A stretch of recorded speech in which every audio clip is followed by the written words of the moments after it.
Hey everyone.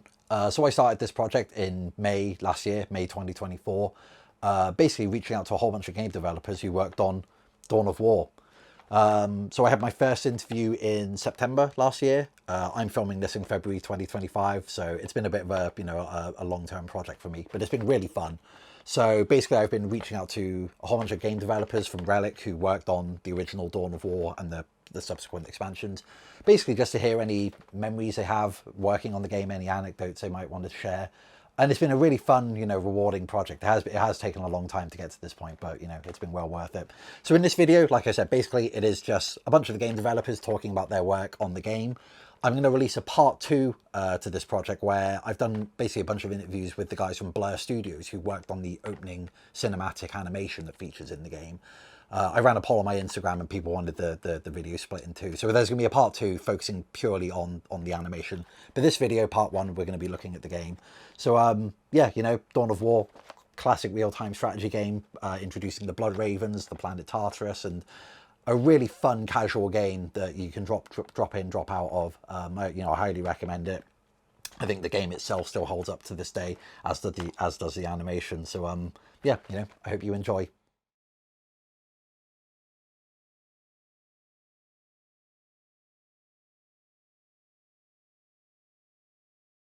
So my name is Jay Wilson, and on Dawn of War, my role was as a lead designer, and I was the lead designer on Dawn of War.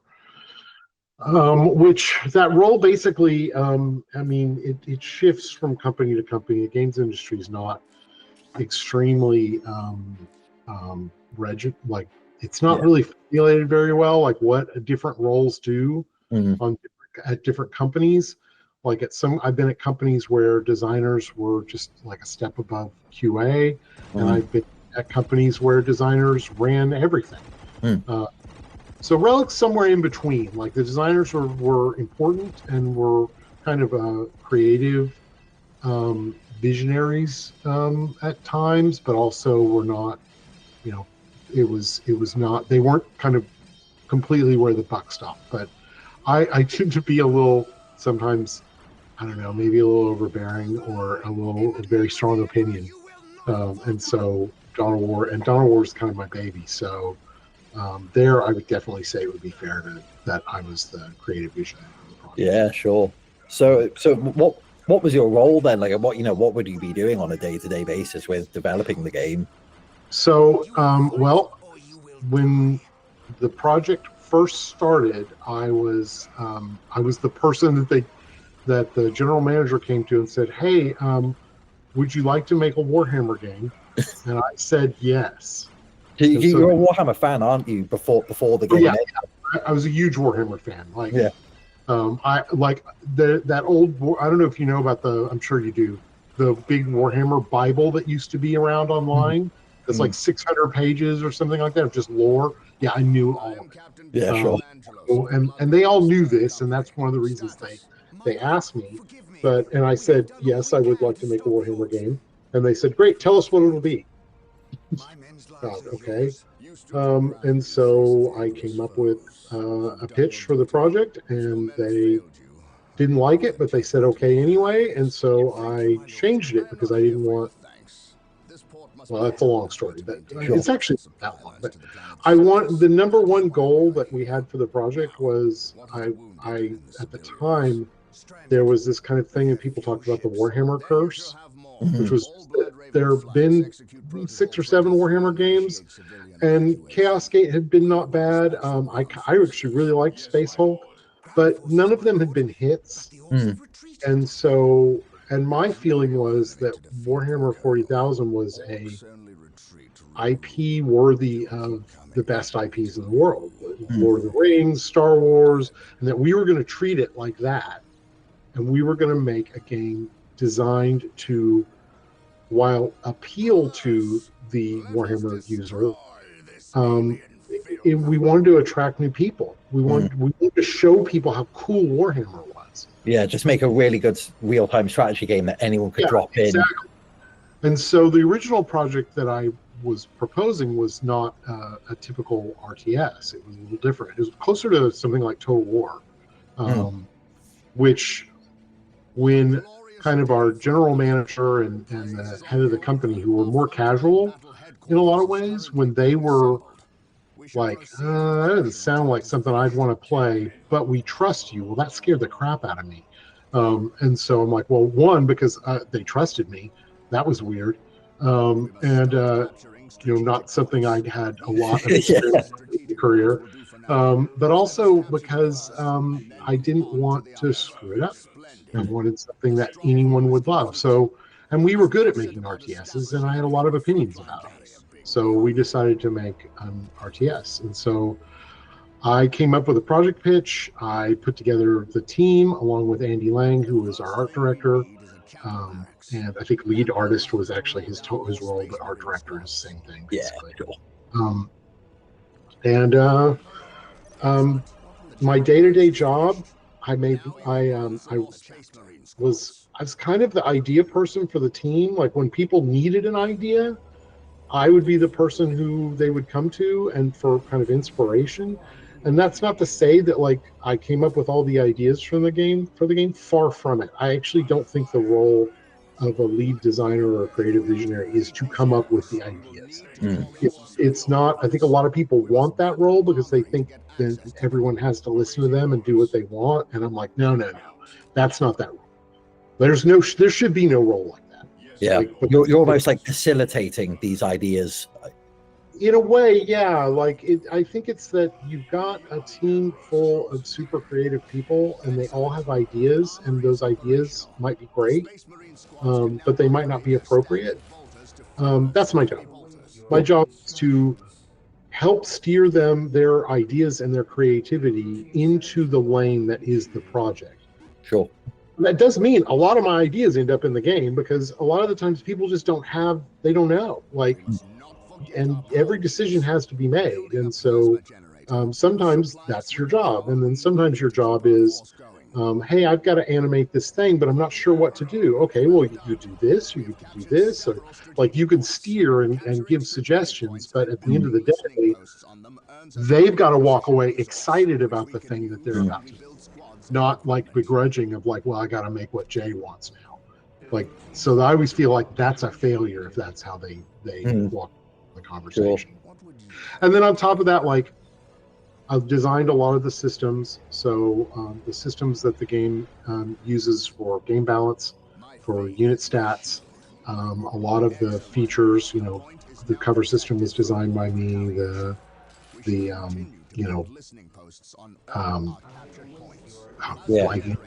resource systems, things like that. A lot of the math, that all came from me because that's what I like to do. UI, also did missions. Like it's a small team, so you do a lot of stuff. Sure. So with kind of developing those systems, then I suppose like one really important aspect of it obviously is, to a degree, trying to emulate the tabletop game, but into a PC game. So I mean, you mentioned like cover systems as an example, which Warhammer 40,000 at the time, that was I'm sure it still is, but certainly a very important aspect in 3rd edition 40k. Like, how did you find that? I suppose like trying to emulate the tabletop game in PC, but make it a fun real-time strategy game. So it was never our goal to emulate the tabletop game. Yeah, it was our goal to emulate the IP. And that was a really important distinction that we made and talked to the team about, because there are a lot of things that don't translate. And so if you start from the standpoint of we're going to emulate the tabletop game, then you now have to explain all the cases where you diverge. And that's difficult because if you say like, oh, okay, we're going to emulate the tabletop game. Okay, cool. So wounds? Sure. It sets that expectation that you don't want to. Wounds you don't want wounds for an RTS or even a strategy game. You want something that propagates over a longer period of time for game balance purposes. Like wounds can be, in the 40k in the tabletop game, you've got several checks, to hit, wound, armor saves. Yeah, sure. No penalties. You repeat all those things so you get mathematical consistency. Like that's the point. But video games, you just have damage, basically. Randomization, really, yeah. You can do to hit, but to hit starts creating a lot of random variation, and when you're rolling, hundreds or thousands of dice, that computing power time, it shifts the math a lot, and so you actually want a lot more consistency. And so as a result, like we had to hit, but to hit didn't do, like, I don't think anything had a to hit that was worse than like 70%. Sure. And because that's how much it would affect things, and most of the time it was in systems like cover where we would do that, but for the most part we just did damage reduction. Everything just became damage reductions. Like, so orcs don't hit as well as humans, as Space Marines, so orcs have a damage reduction in their in the shots that they do. They just don't do as much damage as a result, and that's the result. You could argue, well, yeah, every bullet should do the same amount of damage. It's like, well, they do, but the orcs hit less often, and the final result in the math is that they do less damage. And with a video game, you're more worried more about final result in the math, because the math is invisible to the player. So whereas it's not on the tabletop, obviously. It's it's really evident. But then we looked at the tabletop game for ideas, because at the time we also felt like RTSs were a little abstract. Our RTSs really emulate more of a continental warfare. Like, if you look at like frontline combat, you're not generally fighting over the production factories that make the tanks. Like, that's not at frontline World War II combat. That wasn't no. The tanks got made in another country. Yeah, and then sent across the country. Yes. So RTSs are really abstracting a very large conflict, but they don't feel like a very large conflict. And so that abstraction kind of made them discordant for some people, especially people who really like kind of very straight, much more kind of real strategy games.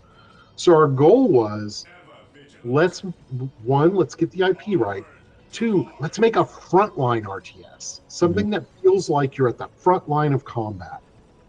So we don't make the tanks, we fly the tanks in. We drop the people from orbit.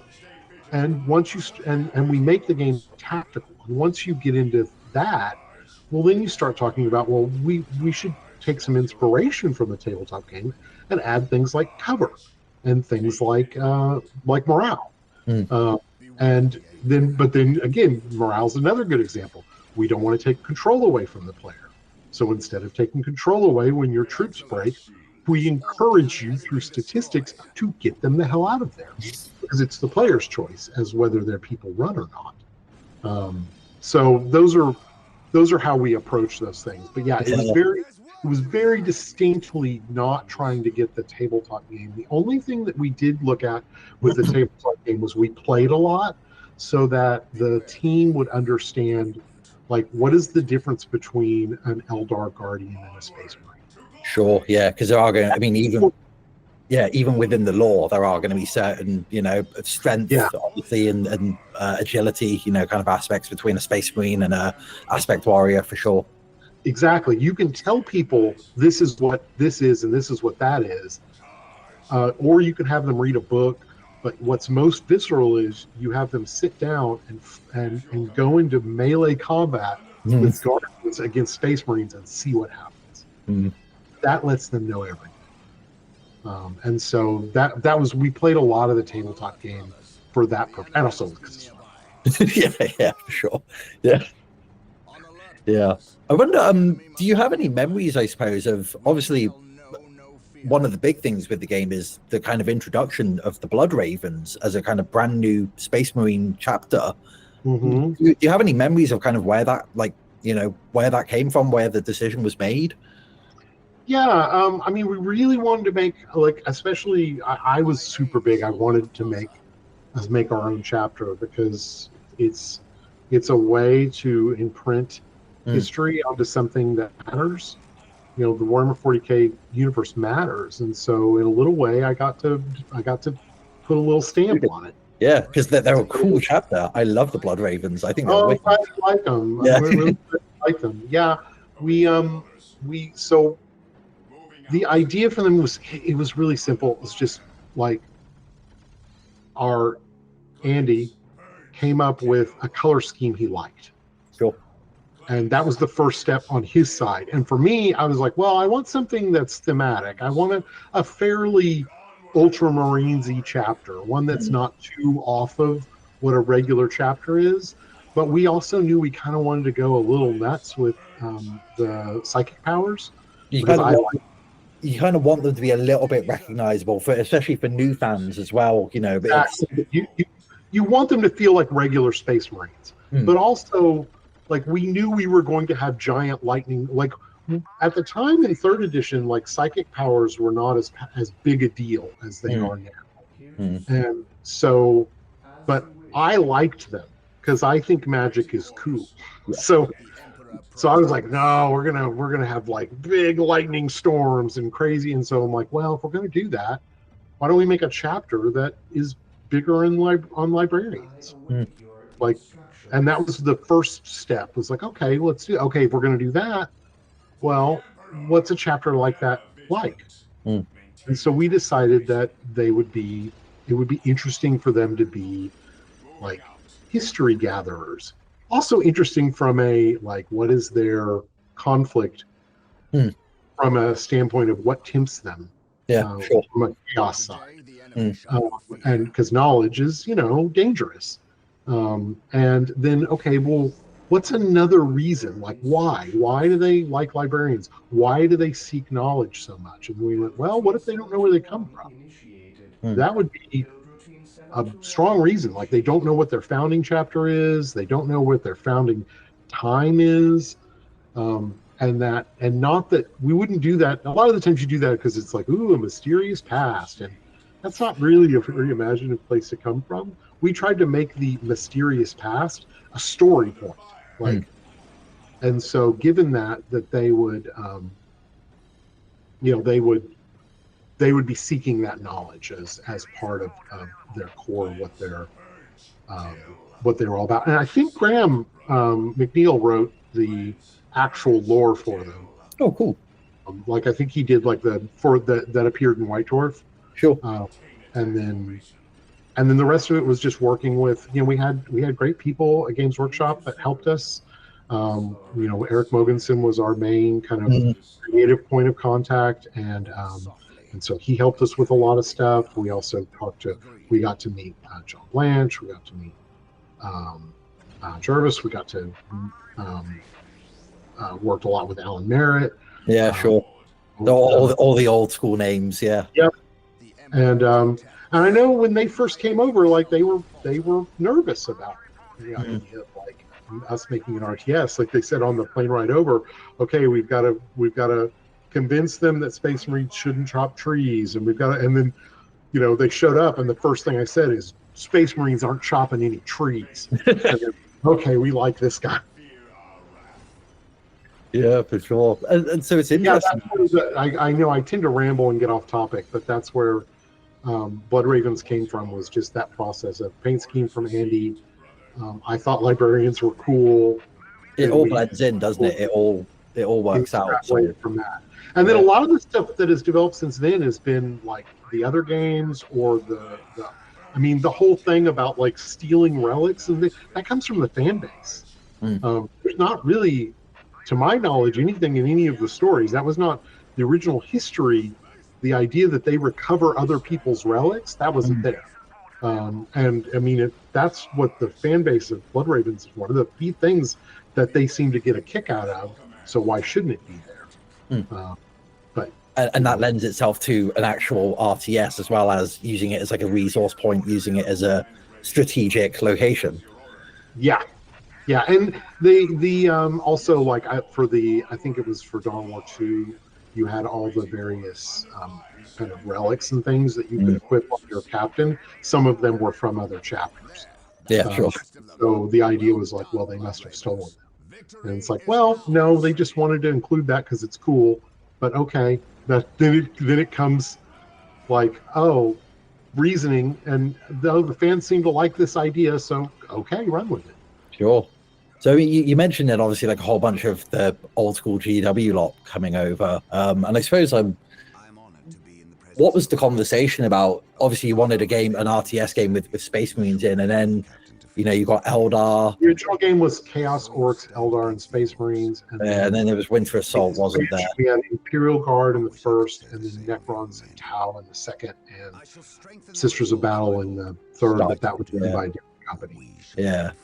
So yes, I do remember some things about that. Yeah, but like, was that always the plan? To do those races? Yeah, basically, yeah. And yeah, we wanted to do 4 from moment one. The only thing that changed was we weren't sure at a certain point if we were going to have the project was a very low budget project. Oh, really? Yes, it was a very small project. Honestly, a lot of people were really surprised we were able to do what we did with it. I am. Yeah. That just goes to show, like, to give an example, like, I think Company of Heroes had 8 times the budget of Dawn of War, something like that. Not including the cinematic. The cinematic they liked the project so much that they paid for the cinematic separately. Yeah, I've done a few video calls already with Blur, the team that did the cinematic. So I'm trying to get their side of the story as well on making the cinematic. So yeah, and they were really a gift. They came in. As I remember it, they shuffled projects around to work on it. They gave us they did it like kind of on the cheap, as I understand it, and it was because they loved 40K. Sure. Like same reason we worked so hard on it was we love 40K, and so we wanted to do it justice. Yeah, sure.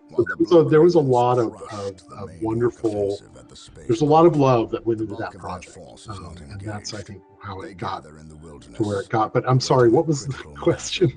I can't even remember now. We were talking about the introduction of new races and the plan to. Yeah, was it always the plan? So we reached a point where we weren't sure we were going to be able to include all 4. Chaos were the last race you ran into in the campaign, so we talked about cutting Chaos at one point, but we got like a 10% budget increase. So that's how Chaos stayed in the game. Yeah, sure. The expansion, I didn't work on any of the expansions. I went over to Company Heroes and then went to Blizzard afterwards. And so after that, it was, but there were people from the original team who went over to the expansion. Yeah, sure. Do you have any memories of what it felt like, I suppose, literally kind of creating, obviously you being a Warhammer fan, playing with, who's your army? Who do you play? So now I play a lot. I have display cases over here, but my number one is Orks. Orks was my first army. So there's a lot of Ork love in, and Ork Among Us was my boss, and he's the character in the game. Which at first they rejected the name because they were like, I don't know about that name, and then I was like, oh, come on. If anyone, if there can be an Orkamedes, there can be an Ork Among Us. Come on. And so I didn't push back on hardly anything that GW didn't approve, because my feeling was, since we want to get the IP right, we want to do what they think is right for the IP. So when they pushed back on something, we changed it. Sure. There were only a couple of exceptions, and one of them was that one, and one of them was something that they actually got wrong. So, sure. Do you have any memories then of what it was like to literally translate all these tabletop models that you've loved and played with for so many years into a tabletop game? Like, was there any? Sorry, go ahead. I was just saying, like, anything you really enjoyed, any difficulties doing it? It's got to be a difficult translation at points, I'm sure. Honestly, that project was a dream. It was I love every project I've worked on. I'm very proud of every project I've worked on, but that was my favorite project. It was such a dream to work on because it was so fun to translate all those things into a new format.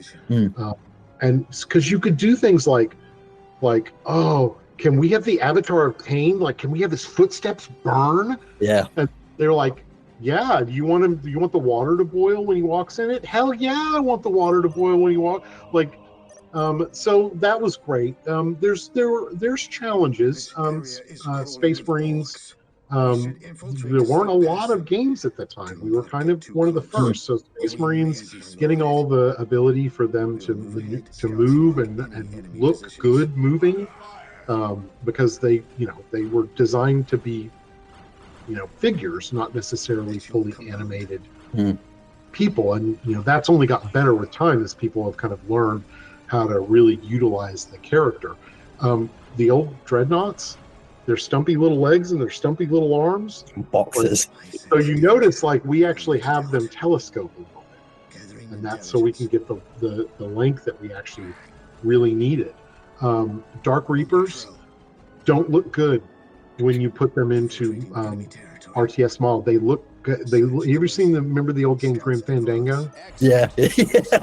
They look like that. Yeah. So we gave them much more skull-like look.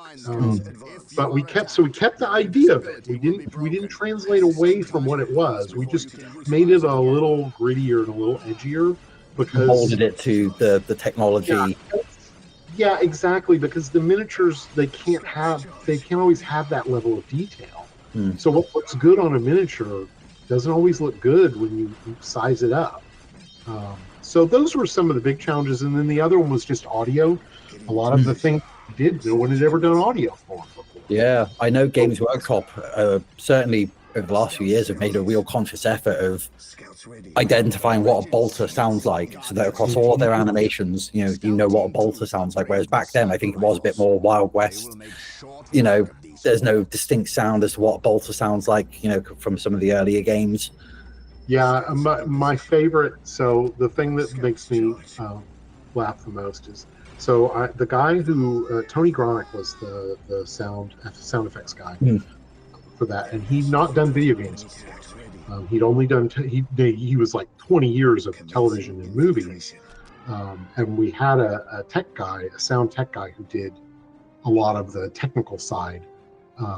But I wanted somebody who I felt like could really hit. Could make something new. So we had things like when he did it's the autocannon, the Gatling gun style. Yeah, sure. I don't think autocannon. I think it has a different name. I think it's assault cannon. Yeah, assault cannon. That's what. Yeah. It's when he did that one, he made it sound like a minigun. Yeah. But I did buzz, and I was like, "Oh no, Gatling gun!" Like it's gotta it's gotta sound. It can't sound modern. It's gotta sound a little old school because 40K. That's kind of 40K. Like it's a little old school. We're 40,000 years in the future when we still use flamethrowers. It's swords. Like I think the key to that setting, one of the things that makes it so cool is it's really at its heart, it's a fantasy setting. John Blanche always describes 40K, from conversations I've had with him, he always talks about it as kind of medieval knights in space. And that's something I really, I don't know if it's true, but I always heard that like they made Warhammer Fantasy, and then they were like, you need to make a sci-fi version. What I heard was that they didn't want to do it, and so they made like, well, can we make a fantasy sci-fi? Like, how can we make it as fantasy as possible? I don't know if that's true. Certainly feels. There's a lot of elements in there, isn't there? The Inquisition and magic and swords. It's one of those things. I hope it's true. I don't know if it is. So creating stuff like that. But I think my favorite story from that is, we had the Basilisk, and I was like, okay, it's like an artillery gun, but it's like the biggest artillery gun in the world.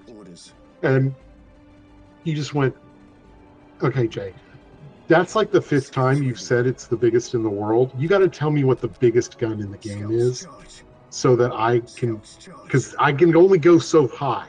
Like, so tell me what the biggest one is, and that one will be the biggest, and then everything else will have to be relative to that. And which I think is, one, hilarious and also completely true. So I was like, the Basilisk is pretty much the biggest, so you could use it. But everything else, because it was just, you're trying to make everything huge. Because it's 40K, everything's epic. So, but also if everything's epic, nothing is. If every gun sounds like the biggest gun in the world, then there's no small guns. There's nothing. There's no basis for comparison. Yeah. The things that we used when making Diablo is we called it the unremarkable hallway. Like, you can't make everything a set piece. You need the unremarkable hallway as a point of contrast. So that was, when doing the audio, we had a lot of that. Yeah, sure. One thing you touched upon earlier was you said about the kind of financial success of some of the older Warhammer PC games. And I think something that's always kind of a thought I've always had about Dawn of War is it was released at a time, I think, when PC gaming was maturing and I think a lot more accessible to like a younger audience. And I can't help but wonder if that kind of contributed to its success as well, in that it was released at a time when PC gaming was becoming a lot more accessible. I do think that's I think there's a bunch of factors. I definitely think that's a factor. I also think the fact that we chose RTS at the time, like, people may not remember this because RTSs are not as big now as they were. That was the #1 genre. Yeah, you had Age of Empires and some StarCraft and it was often a surprise to people, even people in the industry. Like, you tell them, like, well, it is the #1 genre, and they'd be like, no, first-person shooters are the #1. Have you looked at the math? Because they aren't. And so you go through all that, and you find like what is actually successful. And RTS was a really big genre. And so because of that, we that's why we chose to make an RTS. Because if it was going to be, if we want to break the curse, we're going to make the most financially successful game we can, we should really go for a genre that we know is going to be financially successful. That has the potential to do that. And certainly, like I mentioned, Total War which is a series I absolutely adore and has been extremely financially successful. But at the time, I don't think we'd even had Rome yet. No, I think Rome was... I think it came out during... Yeah, as I say, it might have been like that year. So, and we'd never done a game like that. We didn't have an engine for that. Like, we weren't the right people to make that game. Like, I mean, they've now made the Warhammer Fantasy, and I hope they make a 40K version. It'd be interesting to see how that translates with their engine. Yeah, I would love to see that. They're the right people to make that. And so, we made a choice of like, let's make what we know we can make as high quality as possible and a genre that we know can be successful. And yeah, it was at a good time when PC gaming was becoming more accessible. And then we also made a really accessible RTS. Like, we like to say, we really felt like we made the RTS for people who don't like RTSs. Yeah. We didn't try to out StarCraft. We knew we couldn't beat StarCraft. Like, people who love StarCraft don't want a better StarCraft. They want to play StarCraft. If they want a better, they want StarCraft 2. So we didn't try to make a StarCraft game. We tried to make something that we felt was more, still an RTS, still had all the elements of an RTS, still had all the mechanics of an RTS, but felt like it was made to feel, I don't even like to say the word casual, because I don't think it's a casual game, but it's designed to be less focused on actions per minute, and more on like tactical thought. Yeah. They were more tactical games where like there was a little bit more to do with cover and morale and the way some of the abilities work. Like they were all very easy to use, but they were more tactical. But then the game was less oriented towards high speed, high click kind of reaction times. And that was just not. We just weren't interested in that, and we didn't think the audience for 40K, who did not like I'm not saying that the whole audience for 40K didn't like RTSs, but there was a lot of people we would run into who didn't, and we were like, well, we want them. We want RTS players too, but they're the easy ones. They already like our genre. We want people who like strategy games, but don't think they like RTSs, and we'll make an RTS that they like. Yeah. And I really feel like we succeeded. Yeah, for sure. Hey, we'll wrap it up there then. Yeah, any closing statements on it? I mean, obviously the game still holds up so well. It's a game loved by so many people still. I'm so glad. I'm so glad.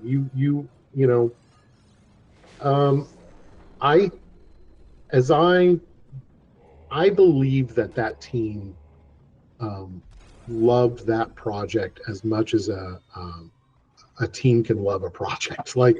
And they really showed up, and they really gave it their all, and made a game that I think came out of we really wanted to do 40K right, and we really wanted to make something that was super fun. I feel like we did that, and I kind of have always felt like, well, if I never do something great again in my career, at least I did that. And I feel like I touched greatness for a moment. Not that it came from me, but that I got to be a part of it. So yeah, I think it's a really special game to me. I'm so thrilled that it's a special game to anyone else. Yeah, lovely. Yeah, when we were in development, we were working on our E3 presentation. It was kind of our big coming out party. And we did a series of. They were all actually in game. We didn't do any cinematics, but they look kind of like cinematics the way we filmed them. But we designed them such that at any point you could just go in and start controlling things. And then if you stopped, then it would the kind of cinematic part would continue, and they would just loop. And we had all these different ones that we showed, and we had I wish I could remember his name. We had somebody from Games Workshop who was one of the kind of prominent old school guys who really loved 40K, and he came, and I showed him our whole demo, and we ended with this part where it's just like a line of Space Marines in like bunkers just mowing down just endless hordes of orcs that just keep coming and coming and coming. And he watched it for I want to say for 2 full minutes. He just stood there and watched it, and then he turned to me and he just gave me a giant hug. And he said, nobody ever really gets it, and you got it. And it was such a great moment. It felt so good. Because you just want to do it justice. You just want to do the thing you love justice. And that was kind of the moment that I got the confirmation that we'd done that, if nothing else.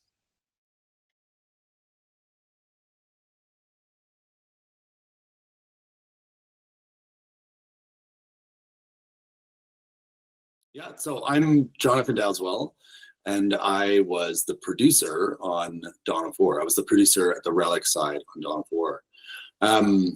What that means in video games, what that meant for my day-to-day was basically I was in charge of running the team, building the team, and running the team to get that game made.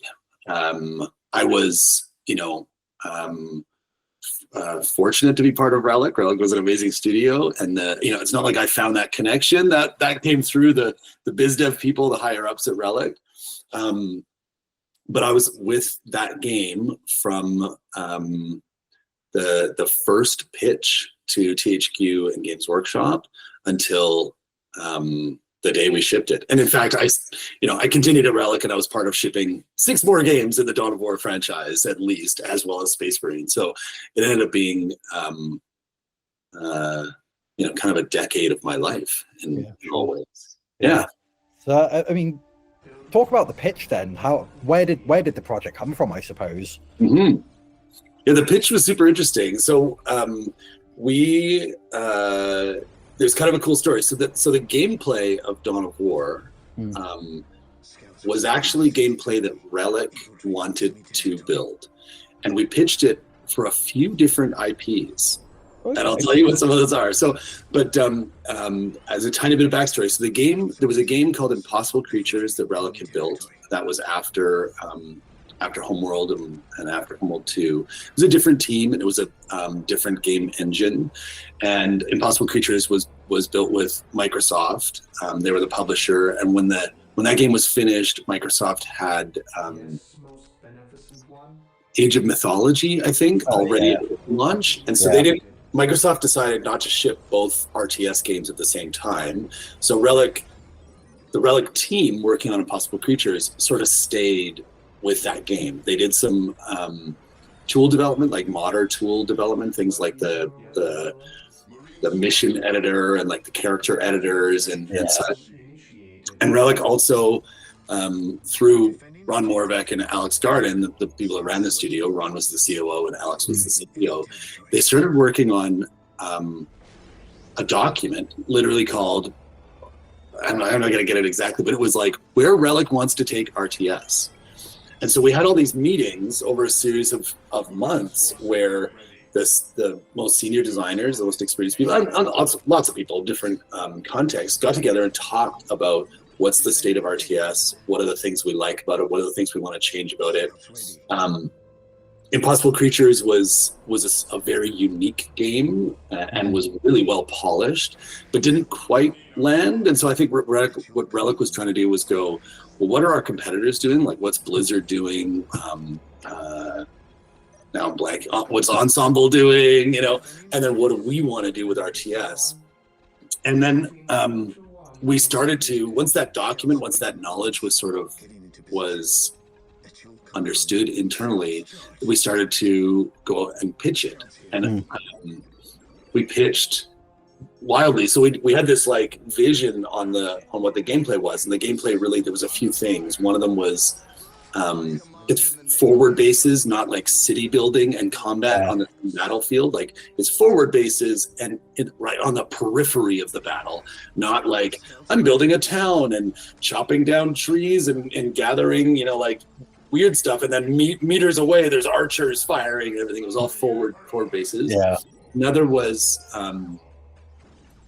squads, which included the idea of reinforcing on the fly and also loadout customization. So the ability to take a squad from being, machine gun focused to rocket launcher focused or grenade focused or flamethrower or whatever, like those things on the fly. Another was the sergeants and commanders, the sort of like, and the gameplay that would evolve around and including them in the battlefield rather than just, and that was really a byproduct of the squads thing, but instead of just having like a bunch of units, you now had sort of leaders.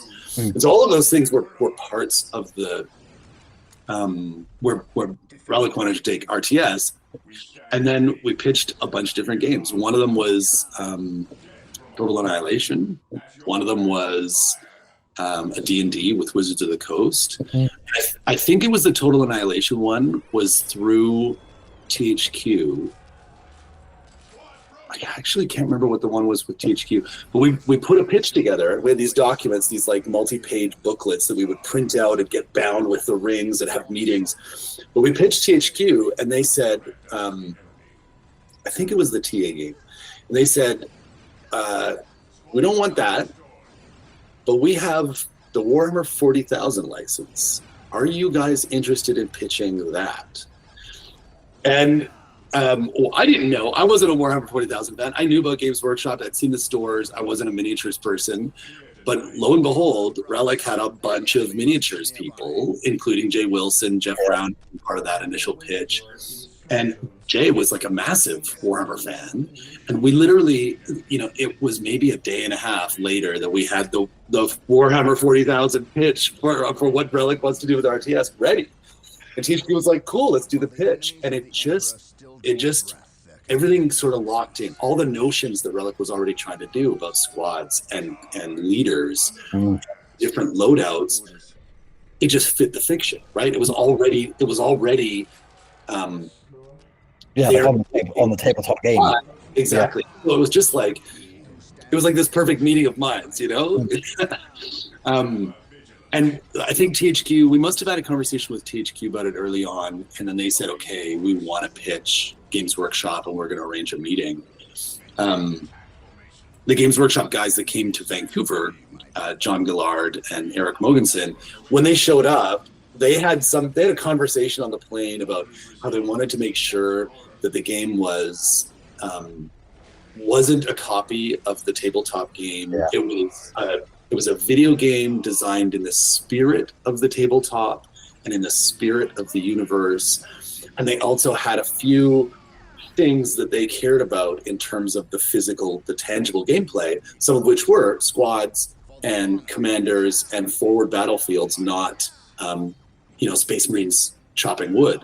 And literally, our pitch, like our booklet and the delivery we had this table set up in one of the offices with miniatures on it, and we demonstrated parts of the gameplay. Literally all the things we did, they just kept looking at each other like, what? And afterwards they told us it was like we bugged the plane. It was like we listened to the conversation, and they just it was like a no-brainer. They walked away from that presentation going, yeah, we're in. There's no question we're going to move forward with this game. Yeah, for sure. You kind of touched upon it already a little bit, but you mentioned that you had never really come across Warhammer up until this point. Did you yourself have any, difficulty grasping the concept of it? I mean, I've done a call with Jay already, who's, like you said, a massive Warhammer fan. So I suppose having someone like him on the team really helped develop your own understanding of what the IP was. Oh, absolutely. So no, I hadn't. My encounters with Games Workshop had been seeing the miniatures stores, wandering into one a couple times.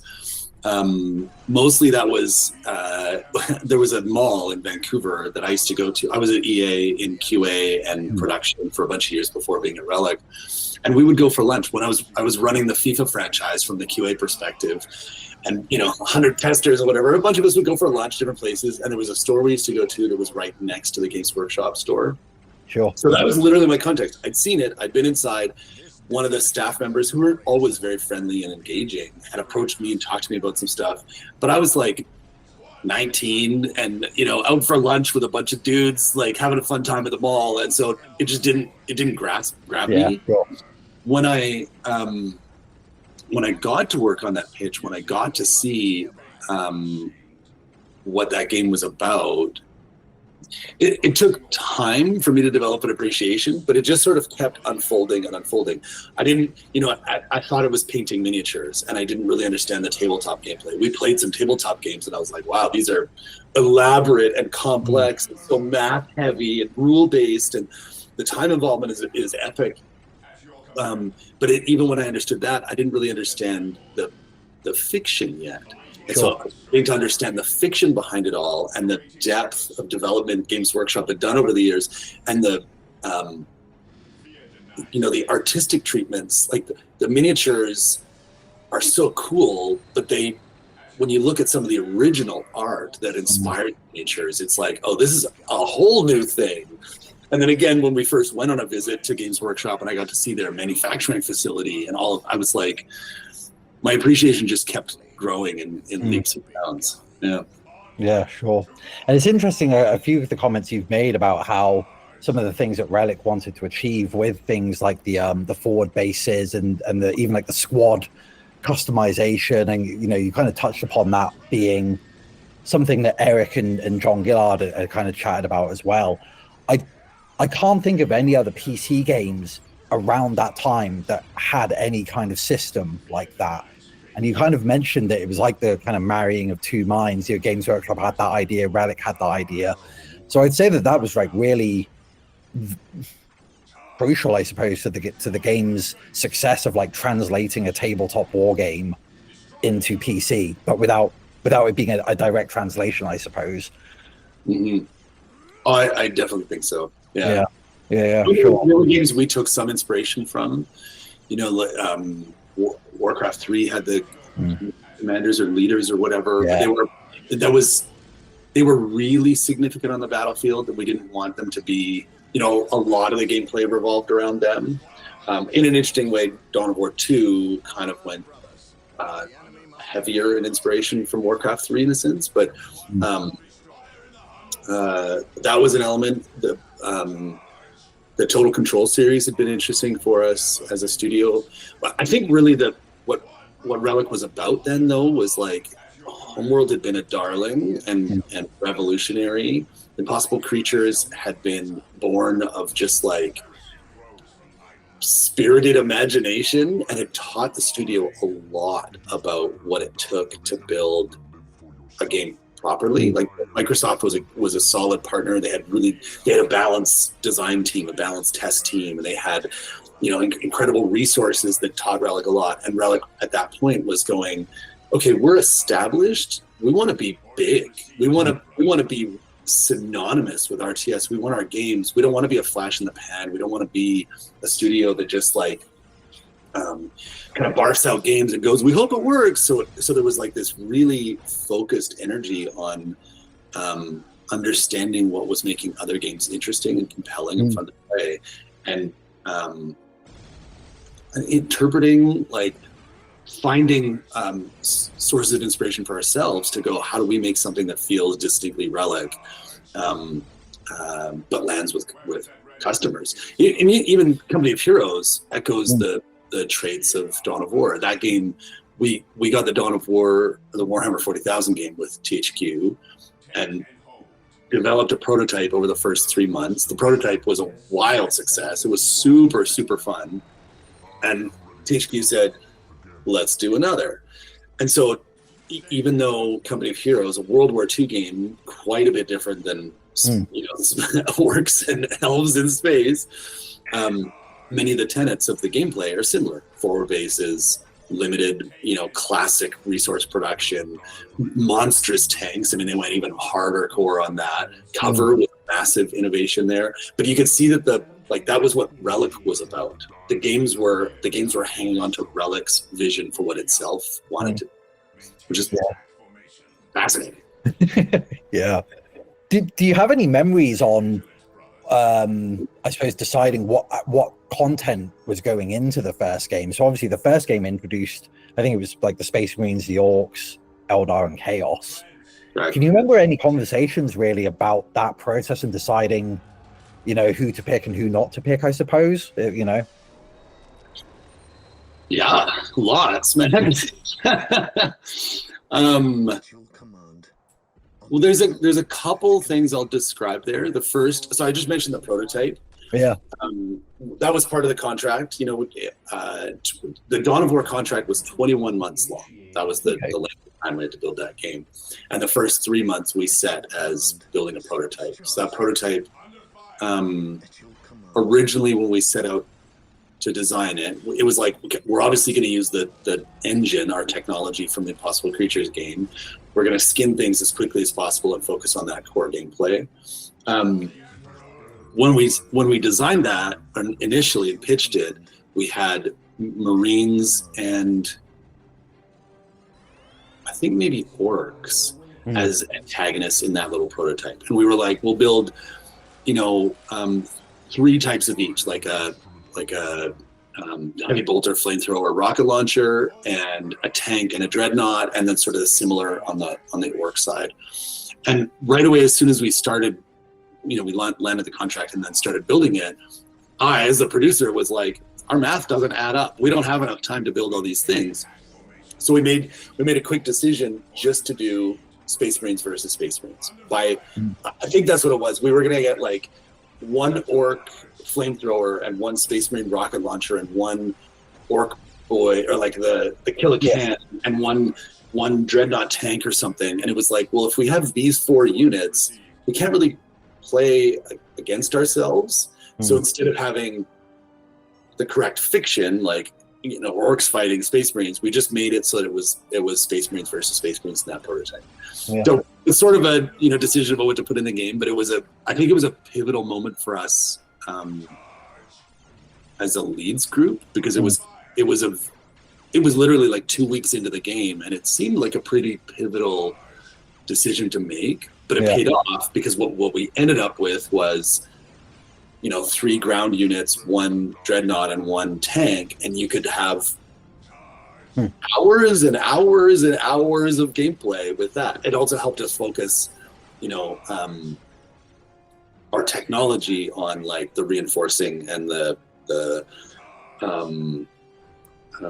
mechanics of like the tank having better armor on the front versus the back. Things like that. We were able to focus on those instead of trying to build 10 things and doing them all kind of like not that well. Yeah, sure. Yeah. When it came to the actual game and choosing what factions to put in, Space Marines were an obvious one. Orks were also obvious. Chaos seemed obvious mostly because of the similarity to the Space Marines, and so I think naively from an art perspective, we thought they'll be easy, and they're more unique. You know, like they're more unique in look than you expect, and they required more uniqueness in animation and visual effects than I think we anticipated. They also required more in gameplay anticipated. Gameplay modifications. So that it was supposed to be easy, but it wasn't quite so. And then the Eldar, I think we were just hell-bent on not being a 3-race game. And actually, probably that was it. It seemed obvious that Space Marines and Orks were going to be in. Chaos seemed like an easy one, but if you look at those 3, it's like, well, 2 of them are kind of similar and one of them's wildly different. The overall balance of that just didn't seem to make sense, and so we went with Eldar, because I think they seemed the most sort of approachable from a fiction standpoint. Tau were very new at that time. Overall, Necrons were interesting, but I think maybe even Games Workshop said to hold off on the Necrons because they were planning a big update. And so we went with those. We had a moment late in production where the Eldar faction became at risk. Really? Yeah, totally. So we were probably 8 months from final. So like maybe a third of the way into production. So we had the prototype phase, then we had a pre-production phase to actually work up what the art was going to look like. Like once the gameplay was, core gameplay was established, we had to work up what the story was going to be, what the art was going to be, all that kind of stuff during pre-production. When we moved into production, after 2 or 3 months of it, again, I was like, I don't think our math adds up. We're not going to have time to finish all 4 of these races.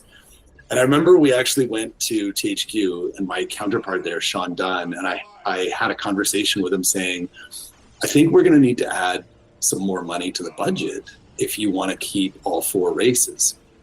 And he was, aghast. He was like, I can't, kind of can't believe this is happening. But he's a pro, and he'd been on lots of games at THQ, externally producing lots of stuff. So he knew the type of thing that would happen.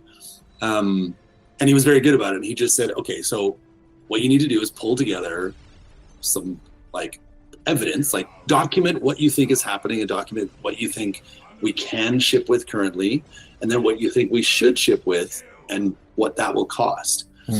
And so I went off, and it was an art problem. It was entirely an art problem. So Andy Lang, the art director, and I spent the next week really diving into this information, calculating how long it took us to model units, to texture units, how long it took to rig them, how many animations they had, all that kind of stuff, just making sure that all of our details were buttoned up, because we'd sort of intuited through the level of detail we were at that we had a problem, but we hadn't. Hard math. So we did all the hard math and then calculated what we'd have to add. And it turned out to be 6 artists, that was what we wanted to add, and it was for basically from then till the end of the project. And so the amount of money that we ended up asking for was, I think, $335,000, which at the time I was like, I can't believe this is happening. This is the worst situation I've ever been in as a producer. I'm so embarrassed. You know, I'm on eggshells walking on the topic as we're prepping all of our information. And I remember finally we're done. Andy and I are done, and we're like, okay. And I talked to the CFO at Relic about it, showed him all our math, described everything, talked to Ron, who was my boss, the COO. And everyone was like, okay, you're ready. Go talk to Sean. And I remember having the conversation with Sean. He was waiting for it. He knew stuff was coming. And I laid it all out. And I said, so we're looking for $335,000 US. Our budget on the game was 2.1 million. So US. So this was like a 15% increase. And Sean, like, his reaction, he was expecting us to ask for $2 million. He was like, you're doubling the budget. Like, I'm worried. He's been worried for days. He's been prepping his boss. He's been like fearful that we're going to come back in and be like, it's a $7 million game. I don't know what happened. We come in for 300 grand, and he was like, oh, that's fine. Like, he didn't even, he was like, I don't even have to ask anyone. Are you serious? Like, he was so pleased. Yeah. And that saved the Eldar. Like, from that, we went and hired 6 people. One of them you mentioned before, Mike Moore. We hired Ian Cumming, who ended up becoming an art director. Mike became an art director at Relic. Cynthia Liu, Ryan Leeper,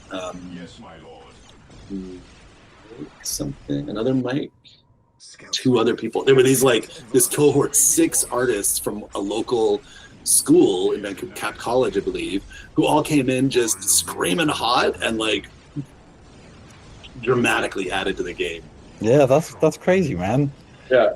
I suppose, like, do you have like any closing statements then? I mean, like, the game is obviously like it's still super popular, and I think for a long time was like the benchmark of, particularly for Warhammer games. I think Warhammer games that come before it weren't quite as accessible or polished, perhaps. In fact, now would be a good time to show the t-shirt and the poster as well. Yeah. So yeah, I was actually looking for the booklet, like our design. I have one copy of the pitch booklet somewhere. Oh, sure. I was trying to dig it up, but I couldn't find it. Yeah, sure. This is a T-shirt that I got in trouble for. It's got a Marine on the front, a Space Marine on the front, and on the side, it says. So this is before the game was called Dawn of War. It just says Warhammer 40,000 dev team. So it says development team Warhammer 40,000 RTS. So we had this shirt made maybe before E3, which was sort of our big not our big launch. We had a launch before that, which I'll show you in a sec. Anyway, I had this, Andy and I, the art director, we decided we needed to make a shirt. I had these made. Eric Mogensen found out about them, maybe because I sent one to him, maybe because he just saw one. And boy, did I get in trouble. I had no idea. I just thought, oh yeah, we're making a team shirt, no big deal. Yeah. He was like, we are the IP holder. Those are illegal. I can confiscate them. You know, like, he gave me the riot act, and I think he goosed it a little bit. You know, like, made it a bit more serious than he was actually fearful of it. But it landed. The message landed. I was like, I will never make anything without approval again. No problem. The other thing here is that I pulled out is this, which is, can you see? There you go. There you go. Yeah. This, just gonna try. There you go. This was posters we had made for the whole team, based on the front cover of PC Gamer that we landed on our first press visit. So we had PC Gamer came to Vancouver, looked at the game, just to put us in the issue. And then we got a call from Liz Pieri, who was our PR person at THQ, and she said, PC Gamer is going to put you on the cover. And we were like, holy! Yeah, it's a big win. This issue came out April 2004, which would have been a month before E3. So the things just stacked, like that. We had that meeting with PC Gamer. They loved what we presented. We were so thrilled. Then we found out we got the cover. And then a month after that, we were going to E3 for our first, like, people can play the game, people can look at it, all the press in the world that wants to come look at it. And then 4 months after that, we launched, we shipped the game. So that year became a real wild ride. Yeah, my closing thoughts, I mean, that's what you just asked. Like, I just feel very fortunate to have been part of it. The team that I got to work with, the leads had been working together on Impossible Creatures. I was new to that crew. I was new to the technology. But the 4 leads, Jay Wilson, Andy Lang, Dominic Mathieu, and I developed a really good synergy with each other. And the team that we managed to build with us just got along. Like, I can't tell you how many people I still run into who I worked with on that game who say, not only was it a high point in terms of launching something really cool, but it was also the best team they'd worked on. And I feel the same thing. Like, whenever I think about it, I just feel incredibly fortunate that I got to be part of it at that time. I actually, on the weekend, I was out at a house party with my sister, and one of her friends from high school or elementary school was there. She hadn't seen him in 15 years. And he was talking, and at some point he overheard my name through somebody else, and he was like, "Did you work on Dawn of War?" This is Saturday night, like 4 days ago. 2 decades in the future, 2 decades in the future, and he came over and he gave me a hug. So I don't know. Yeah, it's a cool thing to have been involved in. I love the fact that you're doing these videos on the whole Games Workshop phenomenon and all the surrounding games and fiction. It's very neat. Yeah, lovely.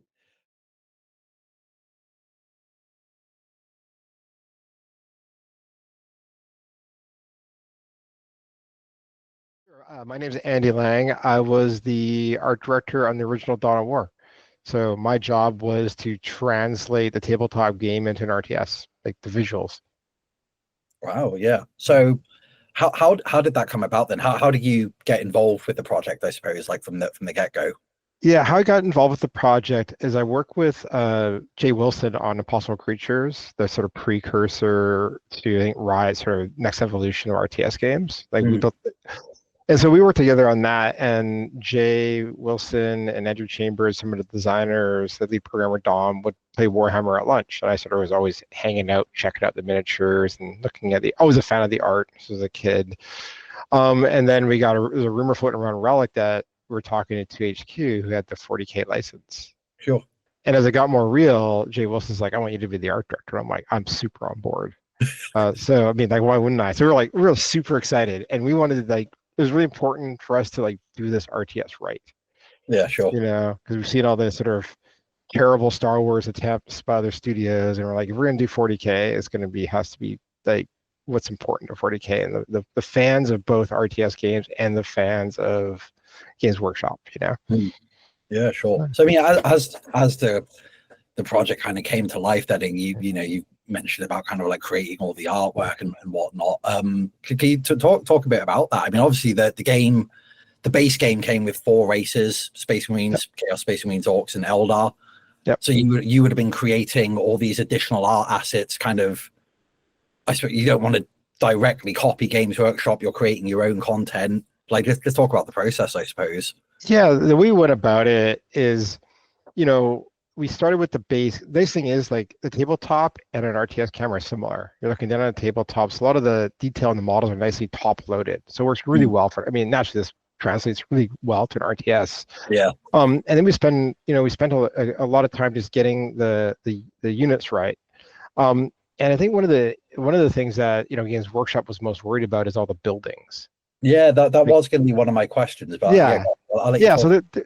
So they weren't as worried about the character art. As we sort of built, even in our early prototype, we whipped up a Space Marine and a Predator and a Dreadnought, and you could play a really simple version of the game with the capture points and the cover mechanics and the sort of the ability to update, upgrade your squads. But they were nervous about the environment art. I mean, not the environment, but the structures.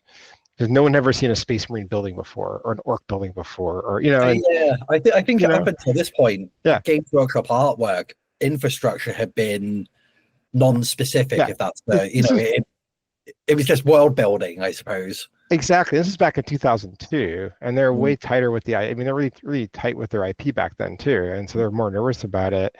And so I'm like, I'll just sketch out some buildings and send them to them to see what they thought. And I sent them over to Mogeson, and he right away he's like, these are all approved. I'm like, what? And it was like my first sketch. And you'll see them. I sent you a bunch of artwork that shows like the original sketches for the both Orc and Space Marine races. Right? I did 2 of them. And we're like, oh, great. Well, because we were on a tight budget. So we're like, we'll just make them then. And so we just started to build those structures, and it sort of chilled that out.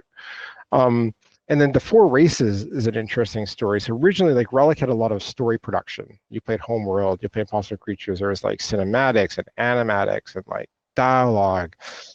So Relic was kind of known for this narrative content.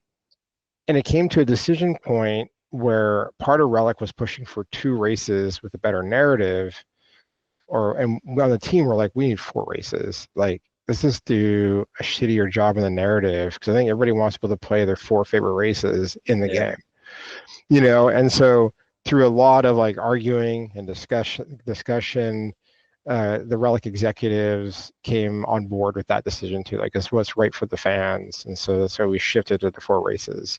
But it was definitely, like, I think from a Relic standpoint, to lower the production values that we're used to doing for that content really hurt.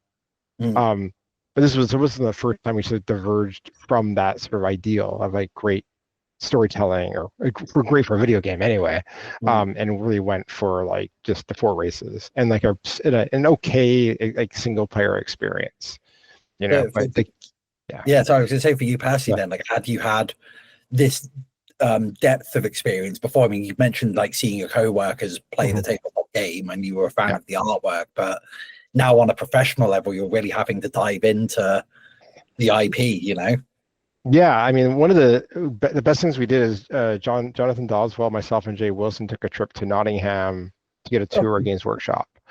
And so we hung out with like the 2002 circa employees, and they brought John Blench in for an interview, or just for us to hang out for an afternoon, and he pulled out these like giant sketchbooks that were just filled with the most gore. I mean, the art in the printed guides don't do it justice. Like in real life, it's just absolutely, I don't know if you've seen it, but it's gorgeous.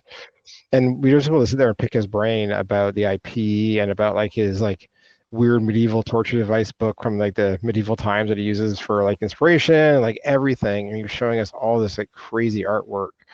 And at the time, the Games Workshop referred to him as their only true artist, because he was generating ideas from nothing. And then the artist would take these sketchbooks and then take it and build all the miniatures from it. So that really helped us, of course, like really get in tune. We got to see the Games Workshop pub, and I saw their like all our game playing spaces, and hung out with them, for dinner and stuff, like for a curry and a few pints, a lot of pints. And it was just like we kind of got really into it. And then, we came back just like super fired up, and I think we were already excited about the game. This is like, of course, just cemented that like we had to really make sure this thing like rocked. And so we came back. We kind of got right back into it. So just going back to the buildings, something that Jay Wilson had kind of talked about when I interviewed him was about almost like the game making use of forward bases as the mode of warfare. And I've noticed like in a lot of the buildings, I mean, particularly like with the Space Marines and things like that, you kind of have that built into the architecture, that mobility thing. I mean, like you have like the drop pods coming in for the Space Marines and things like that. So was that something then, I suppose, you would have thought about, like kind of taking that mindset like into your design approach? So they had to be small. I feel like small field buildings. That was sort of like the design. And I think we got more sophisticated as we went. Like the Imperial Guardsmen buildings were like really felt like that kind of like dug in frontline buildings. But for the Space Marine stuff, the drop pods were a big inspiration for the architecture for Space Marines, because the only thing that was like big enough that kind of felt like a building. And one thing we learned about, this is more of a game making thing and less of a Games Workshop thing, is when you're playing an RTS and you're base building, you build and then you click away from the screen. You don't watch the building build. So I try to make all the most exciting things happen in that click. So as you watch the building build, it's not that remarkable. They kind of just raise up underneath the scaffold.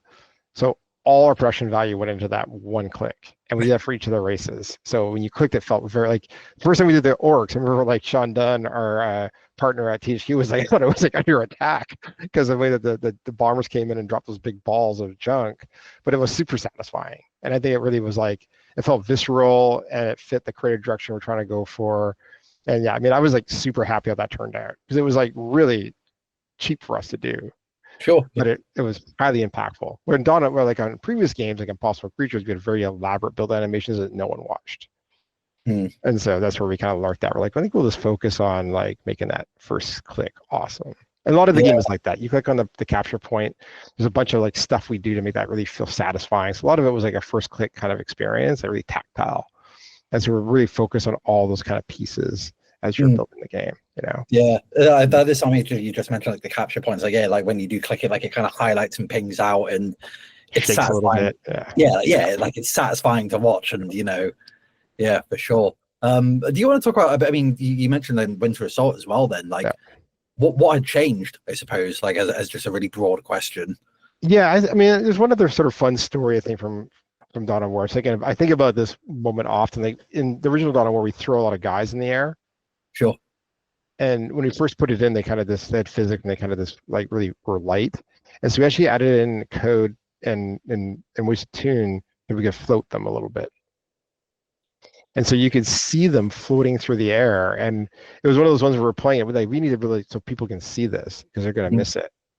And so one of the things when we're talking about making the combat super visceral, adding that sort of cinematic quality to it where they kind of get thrown up in the air, combined with all the sync kills and everything else we were doing at the time, kind of like, again, we wanted to really create that art that John drew, you know, where I had these giant battles where you see all this, you know, this destruction and everything. So that was always kind of, I was sort of proud of doing that with slow-mo. Because again, the Dawn of War 2 and the future ones, we went away from like sort of that level of things being tossed up.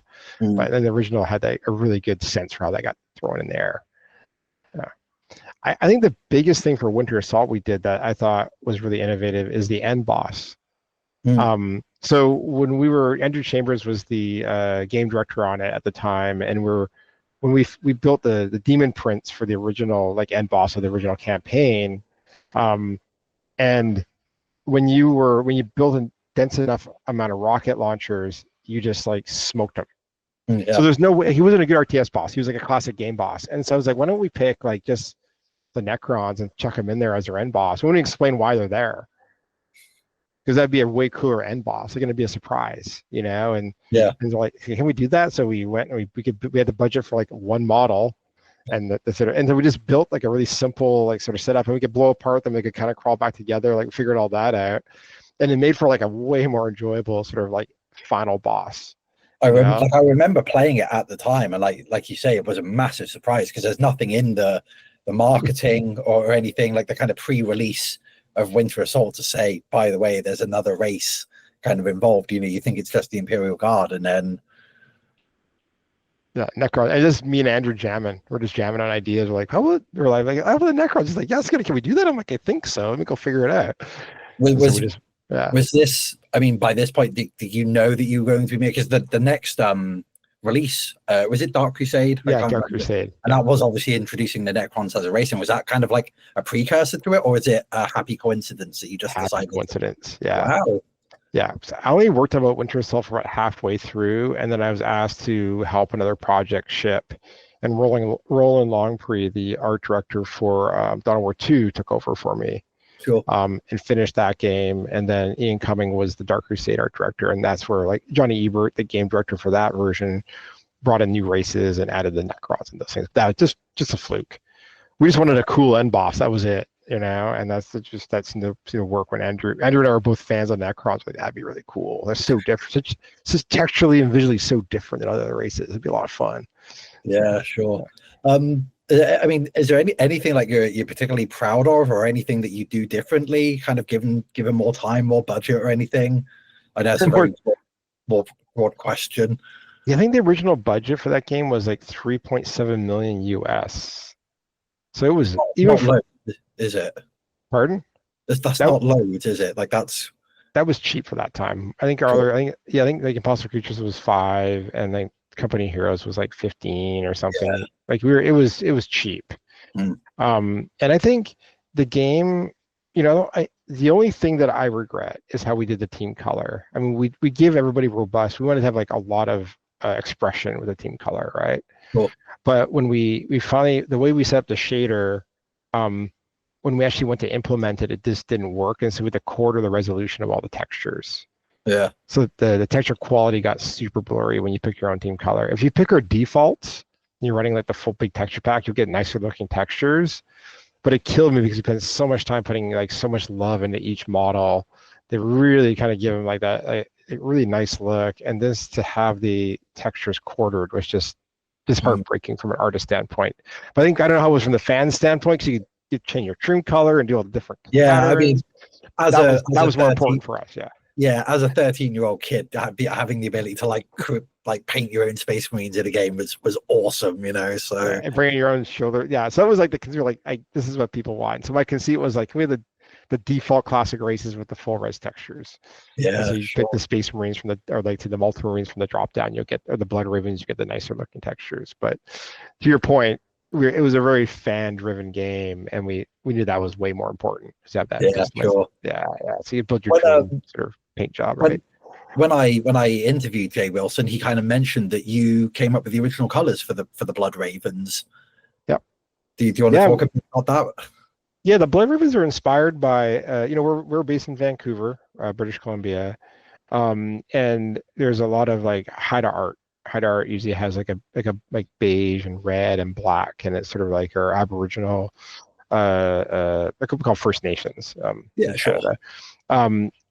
People's artwork, and so we're like, why don't we build something that's like more akin to something very Vancouver? So like ravens are a big part of their totem poles, a part of their culture. So the Blood Ravens came from that, and the colors were completely inspired from Haida art.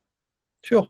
So like the red, the specific color of the red and the black and the sort of bone and the shoulder pad were all pulled from that, and that sort of is sort of like our way to like like represent where we're from. Yeah, just like a little nod. Yeah, for sure. Yeah, it must be really humbling, because they're now a loved chapter, aren't they? The Blood Ravens. I mean, obviously they've gone on. They're in a bunch of games, and you see people painting Blood Ravens armies. Yeah, it blows my mind, because when we did it, like the Games Workshop didn't want us to use any of the classic chapters. Like, no, you got to make your own, because you don't want this in case it sucks.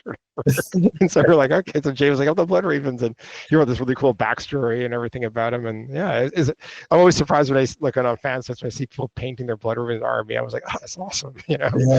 And we had to show up in Space Marine as well. Like they show up at some point in Space Marine 1, I believe. Yeah, sure. Late in the game. Yeah. Yeah, nice. Any closing statements then? I suppose. I mean, obviously the game is still holds up. In my opinion, and it's still so popular, like in this day and age. And obviously Space Marine 2 came out not too long ago, and the success that's had. But you still get a lot of people playing the original Dawn of War. It's amazing when I, coming from Relic and working in like PC studios like Blizzard and Riot. I work at Riot Games now, and just I meet a lot of people who want to talk to me about Dawn of War. And I think there was a point where it was like a lot of Homeworld would be the people would talk about, but then as we meet sort of, I think people who are like probably your age playing Dawn of War, they were huge fans, and they asked me all these kind of questions about it. So it's always shocking for me to find there's people still playing it and still enjoying it, Because I mean, I will say like, the team was little and passionate. I mean, we did it with like 13 artists. Yeah. Tiny little team with just tons and tons of heart, and like tiny little engineering team and design, 3 designers, I think. Like it was insane. Like even back then, that was like an insane team. But because the team believed in it so much, they all it was like one of probably the best dev experiences I've had in my entire career. Even when we were like nearing the end, we're like, this is probably like a once in a lifetime dev experience. And that seems to hold true. I haven't had as much fun making a game since Dawn of War. Yeah. Nice. Yeah.